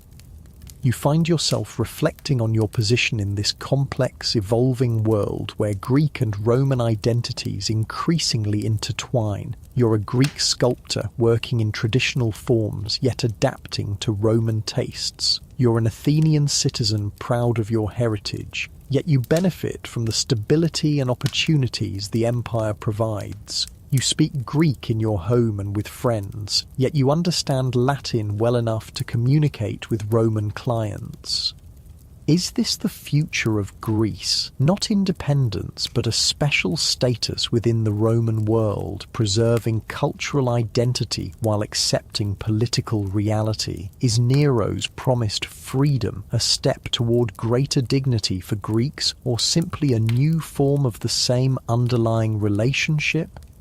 These questions have no simple answers, but as you ponder them, your thoughts grow increasingly diffuse. The sounds of nighttime Athens, distant conversations, the occasional bark of a dog, the soft rustle of breeze through the courtyard plants blend into a soothing backdrop.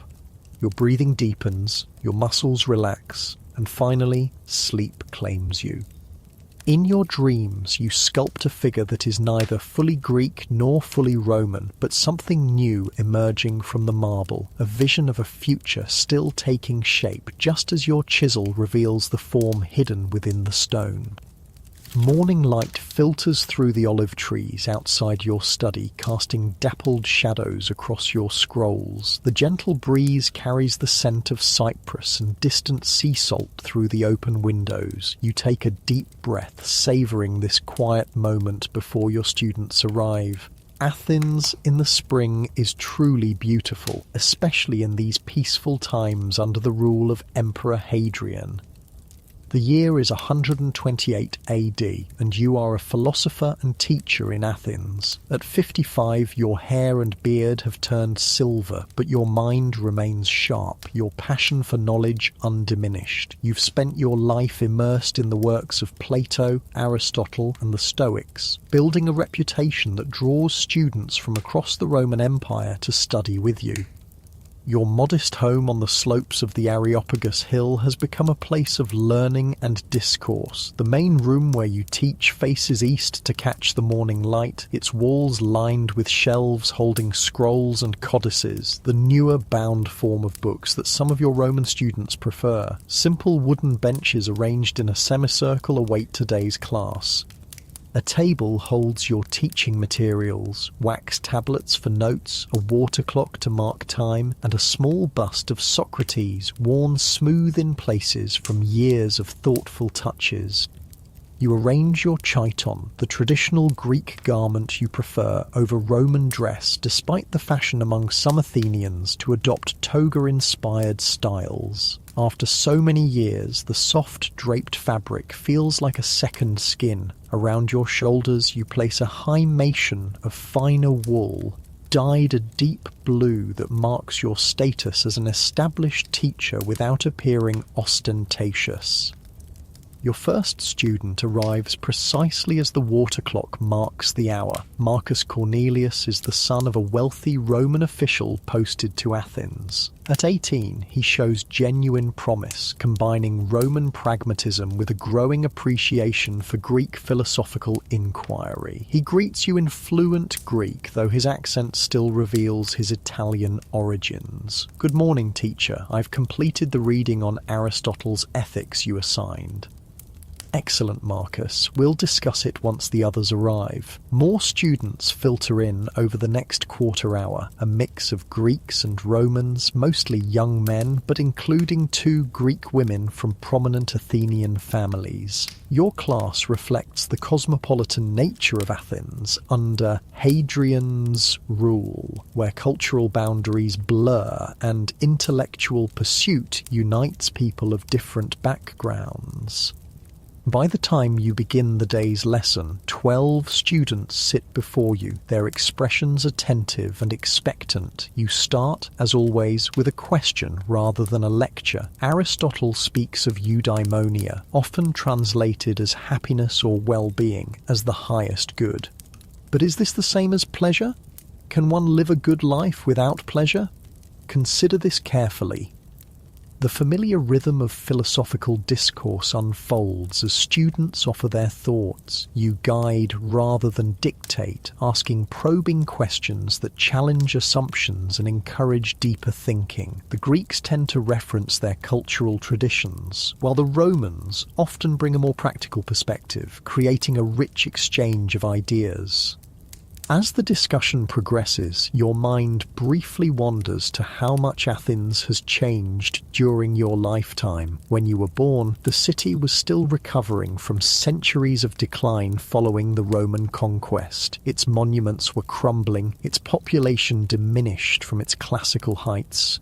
The Romans valued Greek culture but treated actual Greeks with a mixture of respect for their past and condescension for their present. But Emperor Hadrian has transformed Athens during his reign. A true Philhellene, he has poured imperial resources into rebuilding the city, completing the massive temple of Olympian Zeus that stood unfinished for nearly 600 years, constructing a vast library and adding an entirely new district now called Hadrianopolis. More importantly, he's elevated the status of Greeks within the empire, creating the Pan-Hellenian, a league of Greek cities that celebrates Hellenic identity while remaining loyal to Rome. Your thoughts return to the present as Marcus poses a particularly insightful question about the relationship between virtue and happiness. The morning session passes quickly, the intellectual energy in the room almost palpable as ideas are proposed, examined, and refined. When the water clock marks midday, you conclude the formal lesson, though several students linger to continue the conversation more informally. This is often the most rewarding part of teaching, the spontaneous exchanges that occur when young minds are truly engaged with fundamental questions. Marcus is among those who stay. As the others eventually depart, he approaches with an air of suppressed excitement. Teacher, I've been invited to attend the dedication ceremony for the Olympieion tomorrow. My father received an official invitation as part of the governor's staff. He says I may bring a companion and he pauses, suddenly seeming unsure of himself. I would be honoured if you would join me. Few have seen the completed temple up close, and the emperor himself will be present. The invitation surprises you. The dedication of the temple of Olympian Zeus, the Olympieion, is indeed a momentous occasion, the culmination of Hadrian's most ambitious building project in Athens. To attend as a guest rather than among the general public is an unexpected honour. That's very thoughtful, Marcus. I would be pleased to accompany you. You stroke your beard thoughtfully. The completion of the temple is truly historic. Pisistratos began its construction nearly 700 years ago. Generations of Athenians have seen only an unfinished monument. Marcus nods eagerly. My father says it symbolises the union of Greek culture and Roman power. What neither could accomplish alone, they have achieved together. The observation is politically astute, no doubt reflecting his father's perspective. You offer a measured smile in response. An interesting interpretation. Let us see what impressions the temple itself gives us tomorrow. After Marcus leaves, you prepare for your afternoon activities. First, a simple meal of bread, cheese, olives, and watered wine, the traditional fare of an Athenian philosopher, unchanged for centuries despite the culinary innovations Romans have brought to the city. You eat in your small courtyard garden where fragrant herbs and a single pomegranate tree provide shade and pleasant aromas. The afternoon is devoted to your own studies and writing. You're working on a commentary on Plato's Republic, examining its insights in light of the political realities of the Roman Empire. It's a delicate intellectual exercise, analysing the strengths and weaknesses of different political systems while living under an imperial power that tolerates philosophical speculation but not actual political challenge. Evening brings a different kind of engagement. You've been invited to a symposium hosted by Herodes Atticus, the wealthiest man in Athens and a powerful figure who bridges the Greek and Roman worlds. Born to an elite Athenian family that received Roman citizenship generations ago, Herodes has used his immense fortune to become a patron of Athens, funding public works and supporting education. Though younger than you, he occasionally seeks your philosophical insights, valuing your traditional Athenian perspective. The walk to Herodes' mansion takes you through the heart of Athens as the day cools toward evening. You pass the ancient agora, where Socrates once questioned his fellow citizens, now restored and enhanced with new buildings funded by Roman emperors. The Acropolis rises to your left, the Parthenon still the defining symbol of Athens despite the newer Roman-funded structures around it. Herodes' home reflects his dual identity. Its layout follows traditional Greek design but with Roman luxuries and scale. Mosaics depict scenes from Greek mythology alongside Roman imperial symbolism. Statues of Greek philosophers share space with busts of emperors. The staff who greet guests switch effortlessly between Greek and Latin. The evening's gathering includes about 20 guests, Athenian intellectuals, Roman officials, and visiting dignitaries from other eastern provinces. The format follows the Greek symposium tradition, but with modifications reflecting Roman influence. Rather than reclining exclusively on couches, as in the ancient Greek style, some guests sit on chairs around tables in the Roman fashion. The wine is still diluted with water as Greeks prefer, but exotic Roman dishes supplement traditional Greek fare. Conversation flows easily among this cosmopolitan group, shifting between Greek and Latin depending on the speaker and topic. You participate actively but carefully, aware that in this mixed company, philosophical discussions inevitably touch on political realities. When someone mentions Hadrian's upcoming visit, the talk becomes more animated. They say he'll be initiated into the Eleusinian mysteries during this stay, remarks an Athenian archon, referring to the ancient secret religious rites that have continued under Roman rule. The first emperor to receive full initiation, adds a Roman official, a great honour for him and recognition of his Philhellenism. And a clever political move, observes a visiting philosopher from Alexandria. By embracing Greek religious traditions, he strengthens his position in the eastern provinces. You listen more than you speak as the conversation continues, noting how these perspectives reveal the complex relationship between Greeks and Romans after nearly 3 centuries of imperial rule. For the Romans, appreciating Greek culture demonstrates their sophistication and legitimizes their power. For the Greeks, Roman patronage provides material benefits and a degree of cultural recognition, even if political independence remains a distant memory. The symposium continues late into the evening with musical performances and poetry recitations following the meal. By the time you walk home under a canopy of stars, your mind is full of the day's intellectual stimulation, from your morning class to the evening's wide-ranging discussions. Sleep comes easily after such a full day, but your dreams are vivid, a common occurrence before significant events. You see the Acropolis as it might have looked in its classical prime, then watch as it transforms, Roman elements blending with Greek, neither completely displacing the other but creating something new, just as Athens itself has done. Morning arrives with clear skies, a favourable omen for the temple dedication. You dress with special care in your finest chiton and himation, attire that respects both the religious nature of the ceremony and the imperial presence. As a final touch, you place a simple olive wreath on your head, marking you as a philosopher of the traditional Athenian schools. Marcus arrives at your home shortly after sunrise, wearing the toga praetexta that indicates his status as the son of a Roman official. Despite his formal Roman appearance, his excitement has a youthful, universal quality that transcends cultural differences. "You look very Roman today," you observe with a gentle smile as you walk together toward the temple district.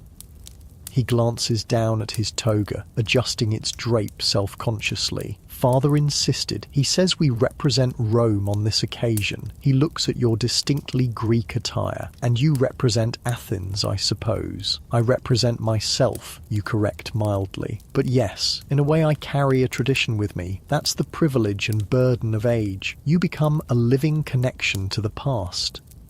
The streets grow increasingly crowded as you approach the temple precinct. The dedication has drawn people from throughout Greece and beyond, creating a festival atmosphere. Street vendors sell food, drinks, and small commemorative tokens. Musicians perform traditional Greek tunes. The scent of incense mingles with cooking smells and the distinctive odor of a large crowd on a warm day. Marcus leads you to a checkpoint where Roman guards verify your invitation. Beyond it lies a less crowded area reserved for official guests. Here, the elite of the eastern provinces mingle with Roman officials, all positioning themselves for the best view of the upcoming ceremony. "There's my father," Marcus says, nodding toward a group of toga-clad men standing near the temple entrance. "I should join him. Will you be all right on your own?"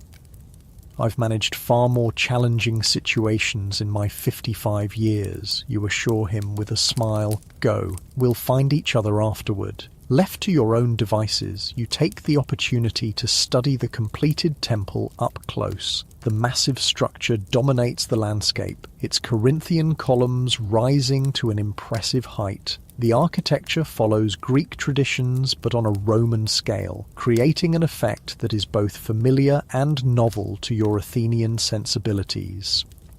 The gleaming white marble catches the morning light, almost painfully bright against the clear blue sky. Detailed carvings adorn the pediments and frieze, depicting scenes from Greek mythology executed with technical perfection. Gold accents catch the light, adding touches of warm brilliance to the predominantly white structure. As you contemplate the temple, a voice speaks near your shoulder in Latin-accented Greek. Impressive, isn't it? Though perhaps a bit excessive for Athenian taste. You turn to find an elderly Roman in a richly embroidered toga standing beside you. His expression is thoughtful as he gazes at the temple. "Size has its own aesthetic," you reply diplomatically. "Though yes, classical Athenian architecture favoured harmony of proportion over sheer scale."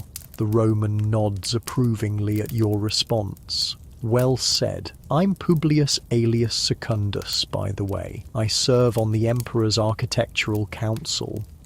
You introduce yourself, mentioning your role as a teacher of philosophy. Recognition flickers in his eyes. "Ah, I've heard your name mentioned in educated circles. You maintain the traditional Athenian philosophical approaches, I understand. The Emperor appreciates such continuity. It's one reason he's invested so much in Athens." "The Emperor is generous to Athens," you acknowledge, choosing your words carefully. "This temple alone represents an extraordinary commitment of resources." "Indeed, though between us," Secundus lowers his voice slightly, "some in Rome question whether such expenditure in the provinces is justified when Italy itself has needs. But Hadrian takes a broader view of the empire than his predecessors." This glimpse into Roman political thinking is interesting but potentially dangerous territory for casual conversation. You steer back to safer ground. The completion of this temple fulfills a vision that spans centuries. That alone makes it remarkable, regardless of its scale or style. Secundus seems about to respond when trumpets sound, announcing the approach of the imperial procession. The crowd immediately reorganizes itself, creating a clear path from the nearby street to the temple steps. The distinguished guests, including your new Roman acquaintance, move to their designated positions. From your excellent vantage point, you watch as the procession comes into view. First come the lictors with their fasces, the traditional symbols of Roman authority. Behind them march Praetorian guards in gleaming armour, followed by various officials and priests. The Athenian archons follow, wearing traditional Greek garments but with Roman insignia indicating their officially recognised status. Then comes Hadrian himself, walking rather than being carried in a litter as some emperors might. He wears a purple-bordered toga and a crown of gold laurel leaves, but otherwise his appearance is relatively modest compared to the opulence of his predecessors. At 52, he is still vigorous, his beard full in the Greek philosophical style he has popularized among Romans.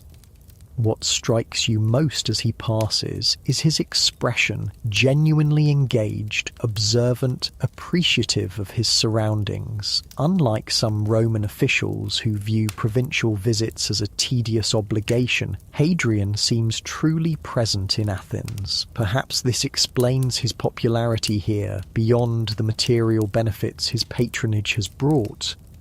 The ceremony itself combines Greek religious traditions with Roman imperial protocol. Priests make offerings at the new altar, while official speeches extol both the glory of Zeus and the generosity of Hadrian. The emperor himself speaks briefly in excellent Greek, demonstrating his Philhellenism not just through his actions but his words. As the formal dedication concludes, Hadrian announces additional benefactions for Athens, funding for schools, restoration of older monuments, grain distributions for the poor. Each pronouncement is met with enthusiastic applause, especially from the general public gathered beyond the official enclosure. The ceremony complete, the crowd begins to disperse. You catch sight of Marcus making his way toward you through the milling dignitaries. "Wasn't it magnificent?" he asks, his youthful enthusiasm undiminished by the lengthy proceedings. "Father says the emperor will visit the academy tomorrow. Perhaps he'll stop at our school as well." "That seems unlikely," you reply gently. "The emperor's schedule must be extremely full." But the academy visit makes sense. It connects him to Plato's legacy. As you discuss the ceremony and its implications, you make your way back through Athens' streets, now filled with people celebrating the occasion in a more relaxed fashion. Temporary wine shops have been set up at major intersections, and impromptu performances draw crowds in small squares. "Athens feels alive today," Marcus observes, "more like I imagine it was in its golden age." You consider this as you navigate around a group of dancers. Perhaps, though the Athens of Pericles was very different. Smaller, more homogeneous, citizens directly engaged in governance rather than celebrating an emperor's gifts. But surely this is better than the Athens of a century ago. He persists. "My father says before emperors like Hadrian took interest in the eastern provinces, many Greek cities were declining, their monuments crumbling." There's truth in this observation, you acknowledge silently. Your own grandparents described an Athens still suffering from the devastation of earlier Roman conflicts. Its population reduced, its influence diminished. The city's revival under imperial patronage is undeniable, even if it comes with the price of autonomy. "Every age has its strengths and limitations," you say finally. "The Athens of today has opportunities my ancestors couldn't imagine: peace across vast regions, intellectual exchange between diverse traditions, material prosperity for many. But we've lost some things too. The fierce independence that drove Athenian innovation, the direct democracy that gave citizens a personal stake in their polis." Marcus considers this thoughtfully. Despite his Roman upbringing, his time in Athens has given him appreciation for Greek perspectives. Do you think it was worth it, the exchange of independence for the benefits of being part of the empire? It's a profound question that cuts to the heart of Greece's relationship with Rome, a question Greeks have been asking themselves in various forms since their conquest. As a philosopher, you're trained to examine such complex issues from multiple angles rather than offering simplistic judgments. "That depends on what one values most," you reply. "For those who prize political self-determination above all else, no material benefits could compensate for its loss. For those who value security, prosperity, and cultural continuity, Roman rule has provided advantages that an independent but vulnerable Greece might not have maintained. And you, teacher, what do you value most?" You smile at his directness. I value wisdom, which includes recognizing the world as it is while imagining how it might be better. Greece under Roman rule is our reality, and a wise person works within that reality while preserving what is most precious from our traditions. The conversation continues as you reach your home, where Marcus takes his leave, promising to return for tomorrow's lesson. You spend the evening reflecting on the day's events, recording your observations of the ceremony and the emperor in your personal journal, notes that might inform your philosophical writings or simply preserve your impressions for future reflection.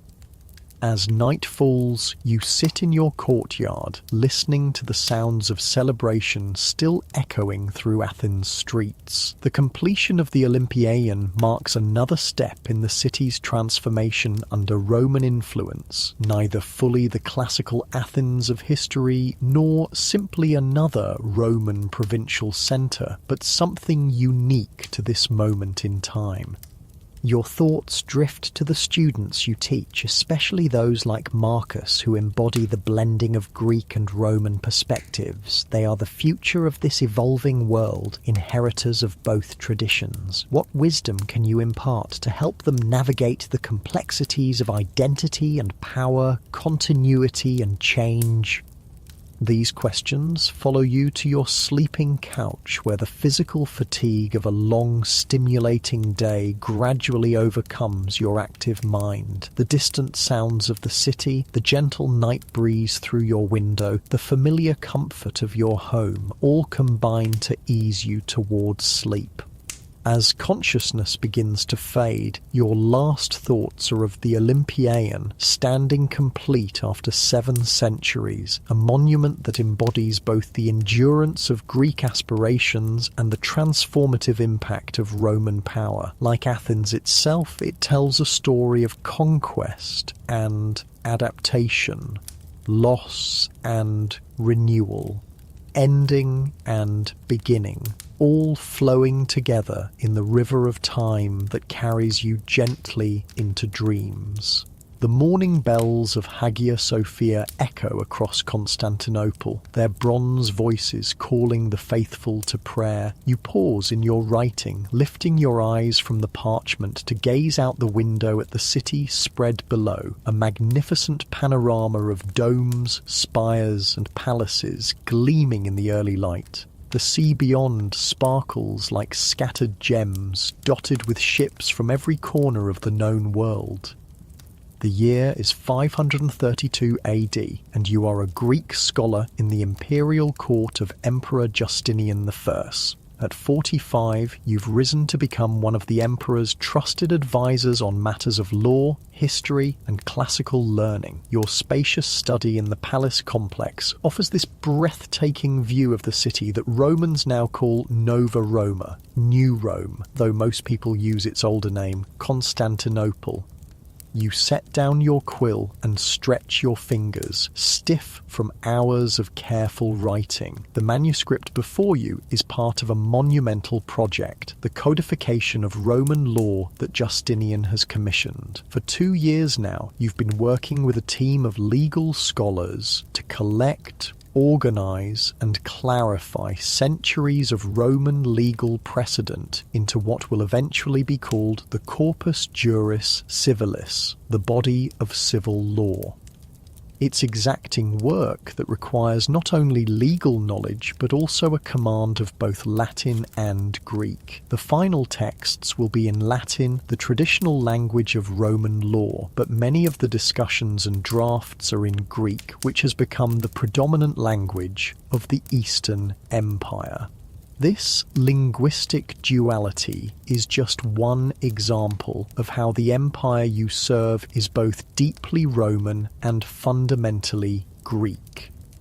You rise from your writing desk, your joints protesting slightly. The wooden chair is beautifully carved but designed more for aesthetic appeal than comfort. Your woolen robe falls in heavy folds around you as you move to the window, seeking a moment's respite for your eyes in the distance. Constantinople in the morning light takes your breath away, even after all these years. When you first arrived from Athens as a young man seeking education and opportunity, you were overwhelmed by the city's scale and grandeur. Now it's familiar, but no less impressive. A city built to rival and surpass ancient Rome itself, embodying Emperor Constantine's vision of a Christian Roman Empire with distinctly Greek characteristics.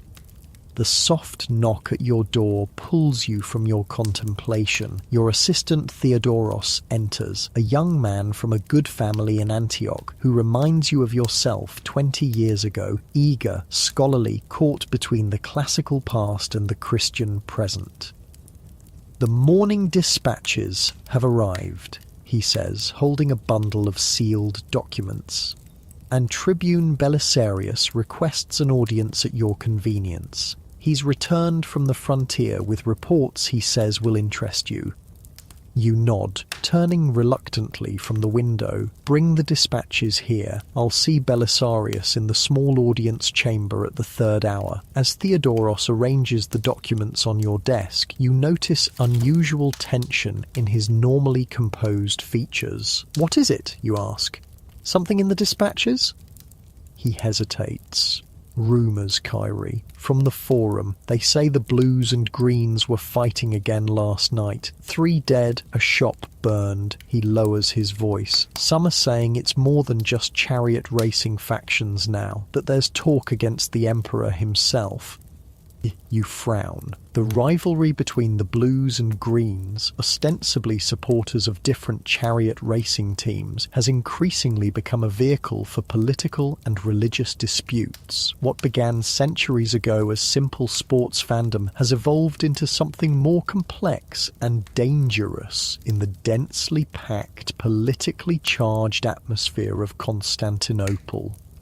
Rumours are like coins, you say carefully. They pass from hand to hand, but their value is often questionable. Still, make a note. If Belisarius mentions it, we'll know there's substance to the talk.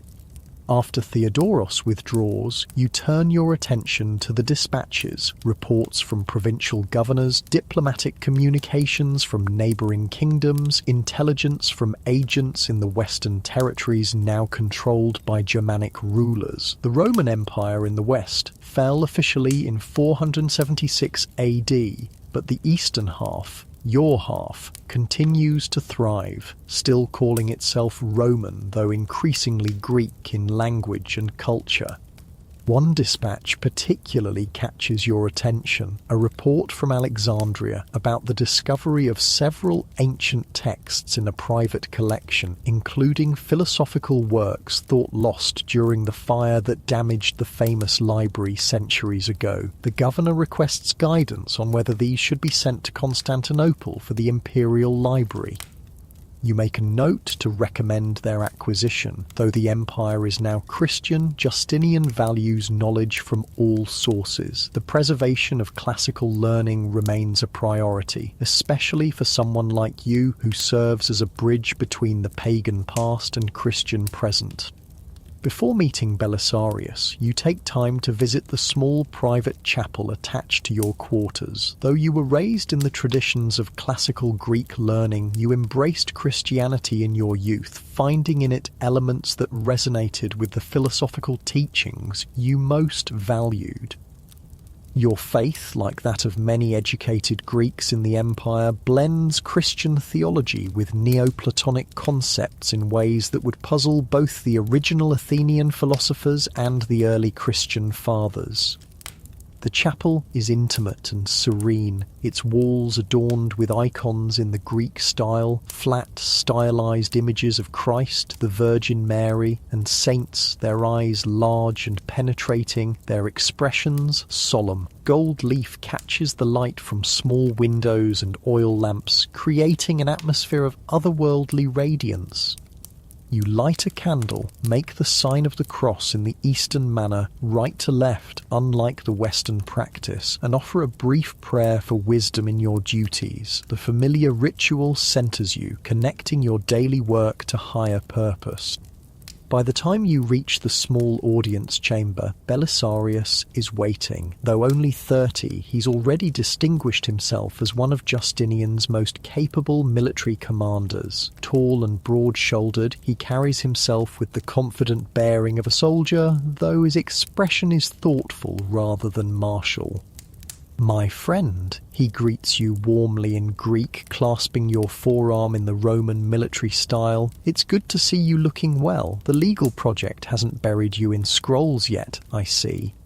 You smile at his easy manner. Despite the difference in your professions, you a scholar, he a soldier, you've developed a friendship based on mutual respect and shared devotion to the empire. Belisarius, though born in Thrace to a family with Latin roots, speaks Greek fluently and appreciates the Hellenic culture that now dominates the Eastern Empire. "Not yet, though some days it's a close thing," you reply. "Come, sit. Tell me what brings you from the frontier." Theodoros mentioned the situation in the city. Belisarius's expression grows serious as he takes a seat opposite you. "Yes, that's part of why I'm here. The unrest is worse than most realise. The Blues and Greens have found common cause against new tax policies. There's talk of riot, perhaps even rebellion." You feel a chill despite the warm spring air. Constantinople has seen its share of urban violence, but coordinated political unrest could threaten the stability Justinian has worked so hard to establish. And the frontier, you ask, knowing there must be more to his visit. "Secure for now." He leans forward, "but I've come with a proposal for the Emperor that concerns both our areas of expertise. Justinian dreams of reconquest, of reclaiming the Western territories and reuniting the Empire. I believe it's possible, starting with North Africa, then Italy itself." The ambition of this plan takes your breath away. The Western Empire has been under Germanic rule for over 50 years. Italy, the original heart of Rome, is controlled by the Ostrogoths. North Africa, once Rome's breadbasket, belongs to the Vandals. Reclaiming these territories would be monumental, a reversal of what many consider the inevitable decline of Roman power.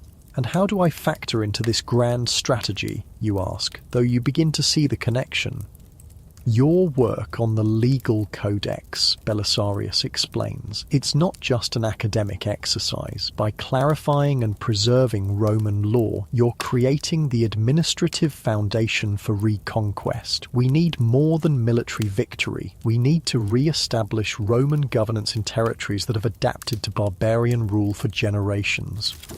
The perspective surprises you, though it shouldn't. Belisarius has always understood that conquest requires more than military might. The Romans succeeded not just because they won battles, but because they built roads, established laws, and created administrative systems that integrated conquered peoples into the empire.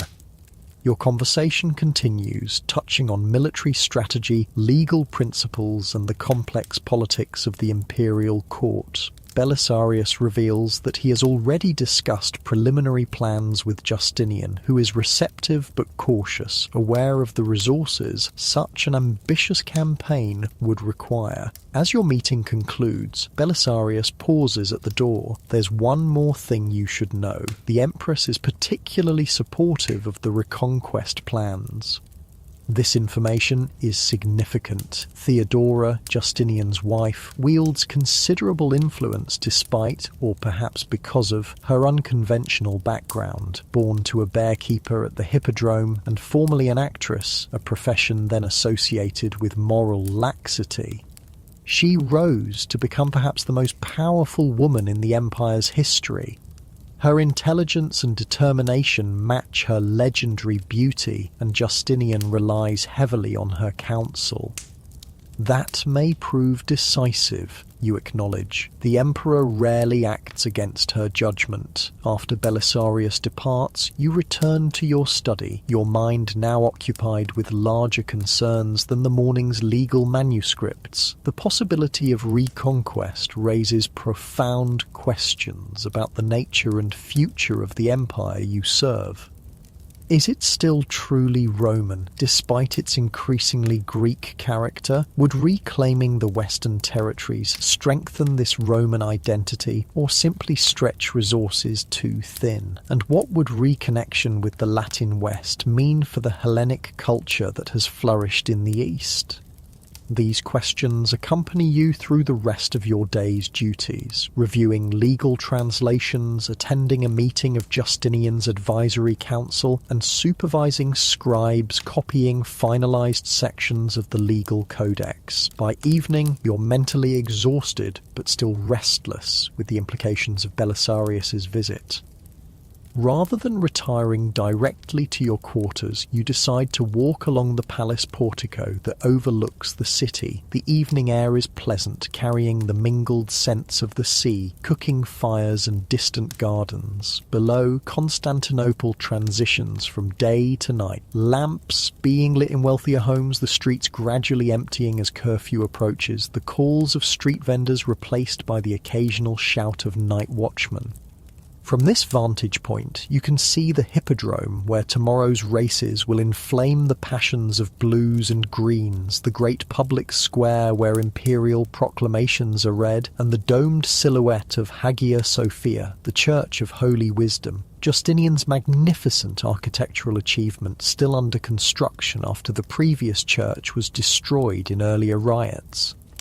The city before you is a physical manifestation of the empire's complex identity, Roman in its legal and administrative structures, Greek in its language and cultural expressions, Christian in its faith and increasingly in its art and architecture. Streets laid out on Roman plans lead to forums adorned with Greek statuary and churches decorated with distinctly Byzantine iconography.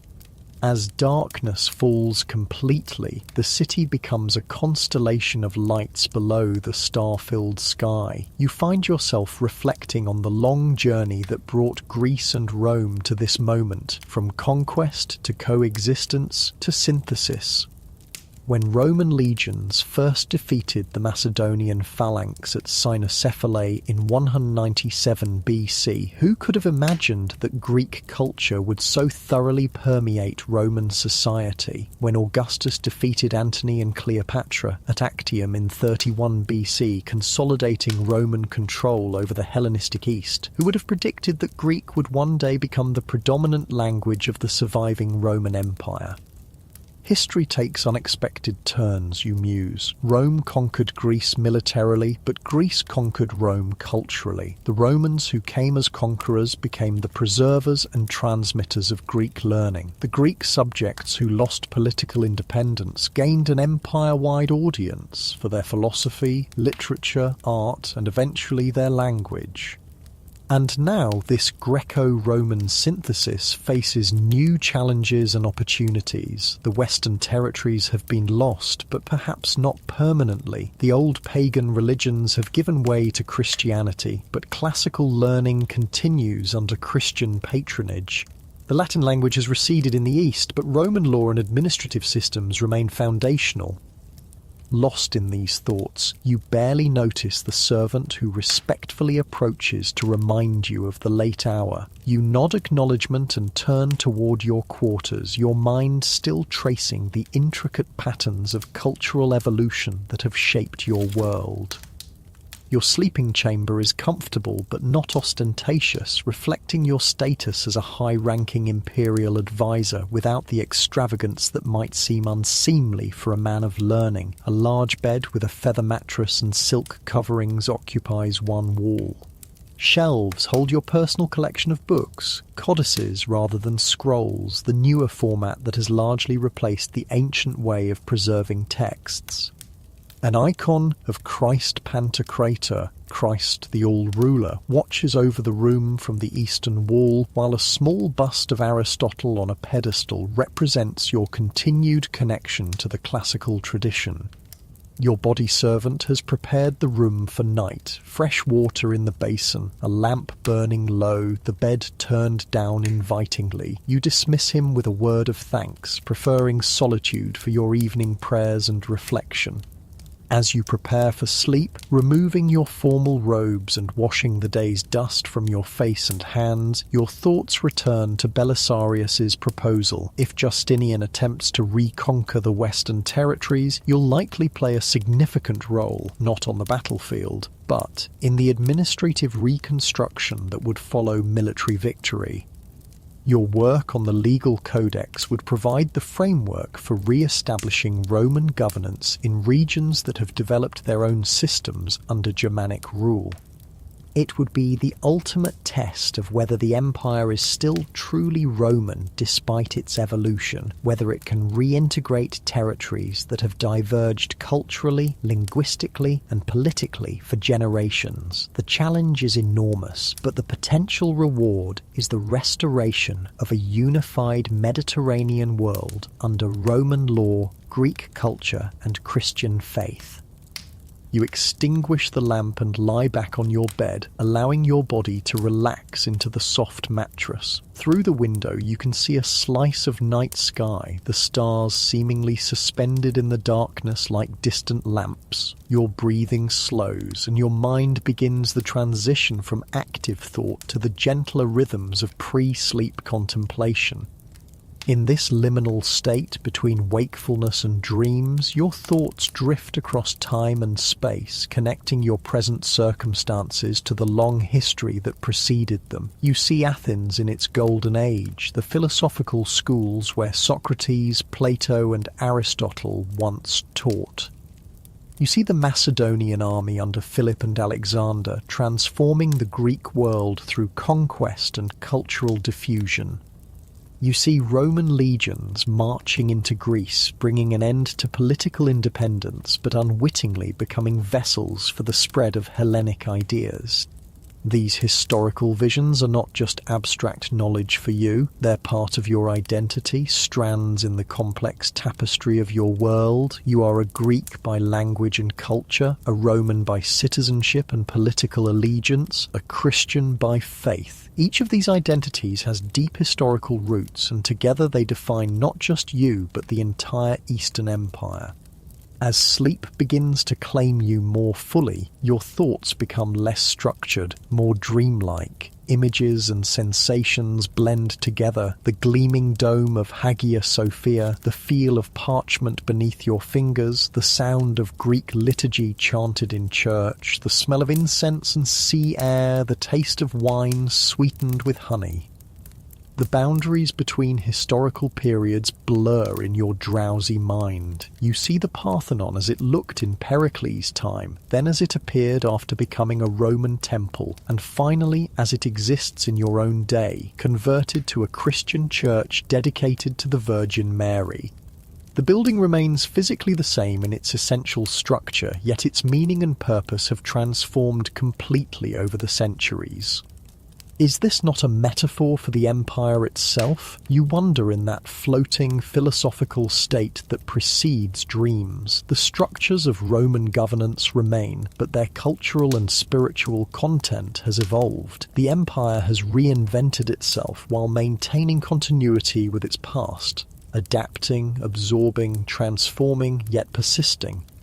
This thought brings a sense of peace as you drift closer to sleep. Whatever challenges tomorrow may bring, legal complexities, political tensions, ambitious plans for reconquest, they are merely the latest chapter in a story that spans centuries. You are part of something greater than yourself, a civilization that has survived conquest, division, religious transformation, and countless other changes by finding strength in synthesis rather than purity.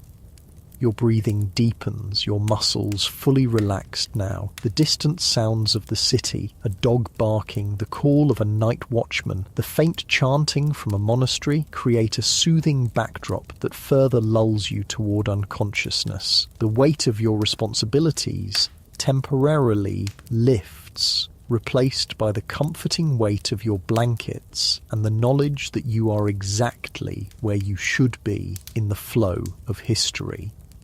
In your last moments of awareness, a final thought forms. The story of Greece and Rome is not one of conqueror and conquered, not anymore. It's a story of transformation, of cultural alchemy that created something greater than either civilization might have achieved alone. The Greco-Roman synthesis, further transformed by Christianity, has produced your world, a world with deep roots in the past and branches reaching toward an uncertain but hopeful future. This thought accompanies you into sleep, into dreams of marble columns and golden domes, of scholars and soldiers, of ancient wisdom and new faith, all blending together in the continuing story of a civilization that refuses to fade away. What you cannot know as you sleep peacefully in the imperial palace of Constantinople is how the story will continue to unfold. You cannot foresee that Justinian will indeed launch his campaign of reconquest, that Belisarius will reclaim North Africa from the Vandals, and briefly restore Italy to Roman rule. You cannot know that just days after your conversation, the unrest in Constantinople will explode into the devastating Nika riots, nearly toppling Justinian's regime before being brutally suppressed. You cannot glimpse the centuries beyond your own lifetime, how the empire will continue to evolve, becoming what later historians will call Byzantine rather than Roman, though its citizens will always call themselves Romaioi, Romans. You cannot know that it will gradually lose territory to Arab expansion and internal divisions, yet persist for nearly a millennium after your time. You cannot see how Greek and Roman learning will be preserved through dark centuries, eventually helping to spark the Renaissance in Western Europe.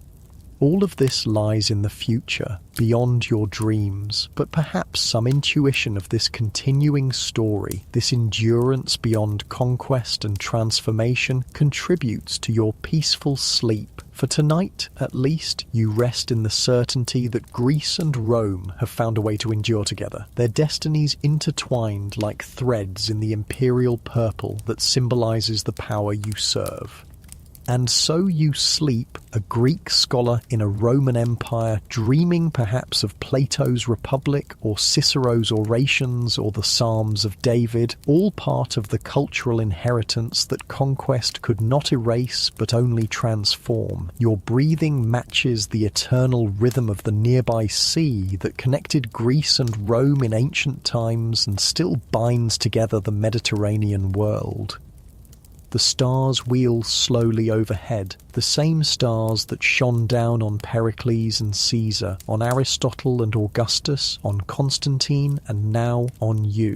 Their light, ancient yet ever-present, watches over your sleep until morning comes again to Constantinople, the city where East meets West, where past meets future, where Greece and Rome continue their long conversation in the language of civilization itself.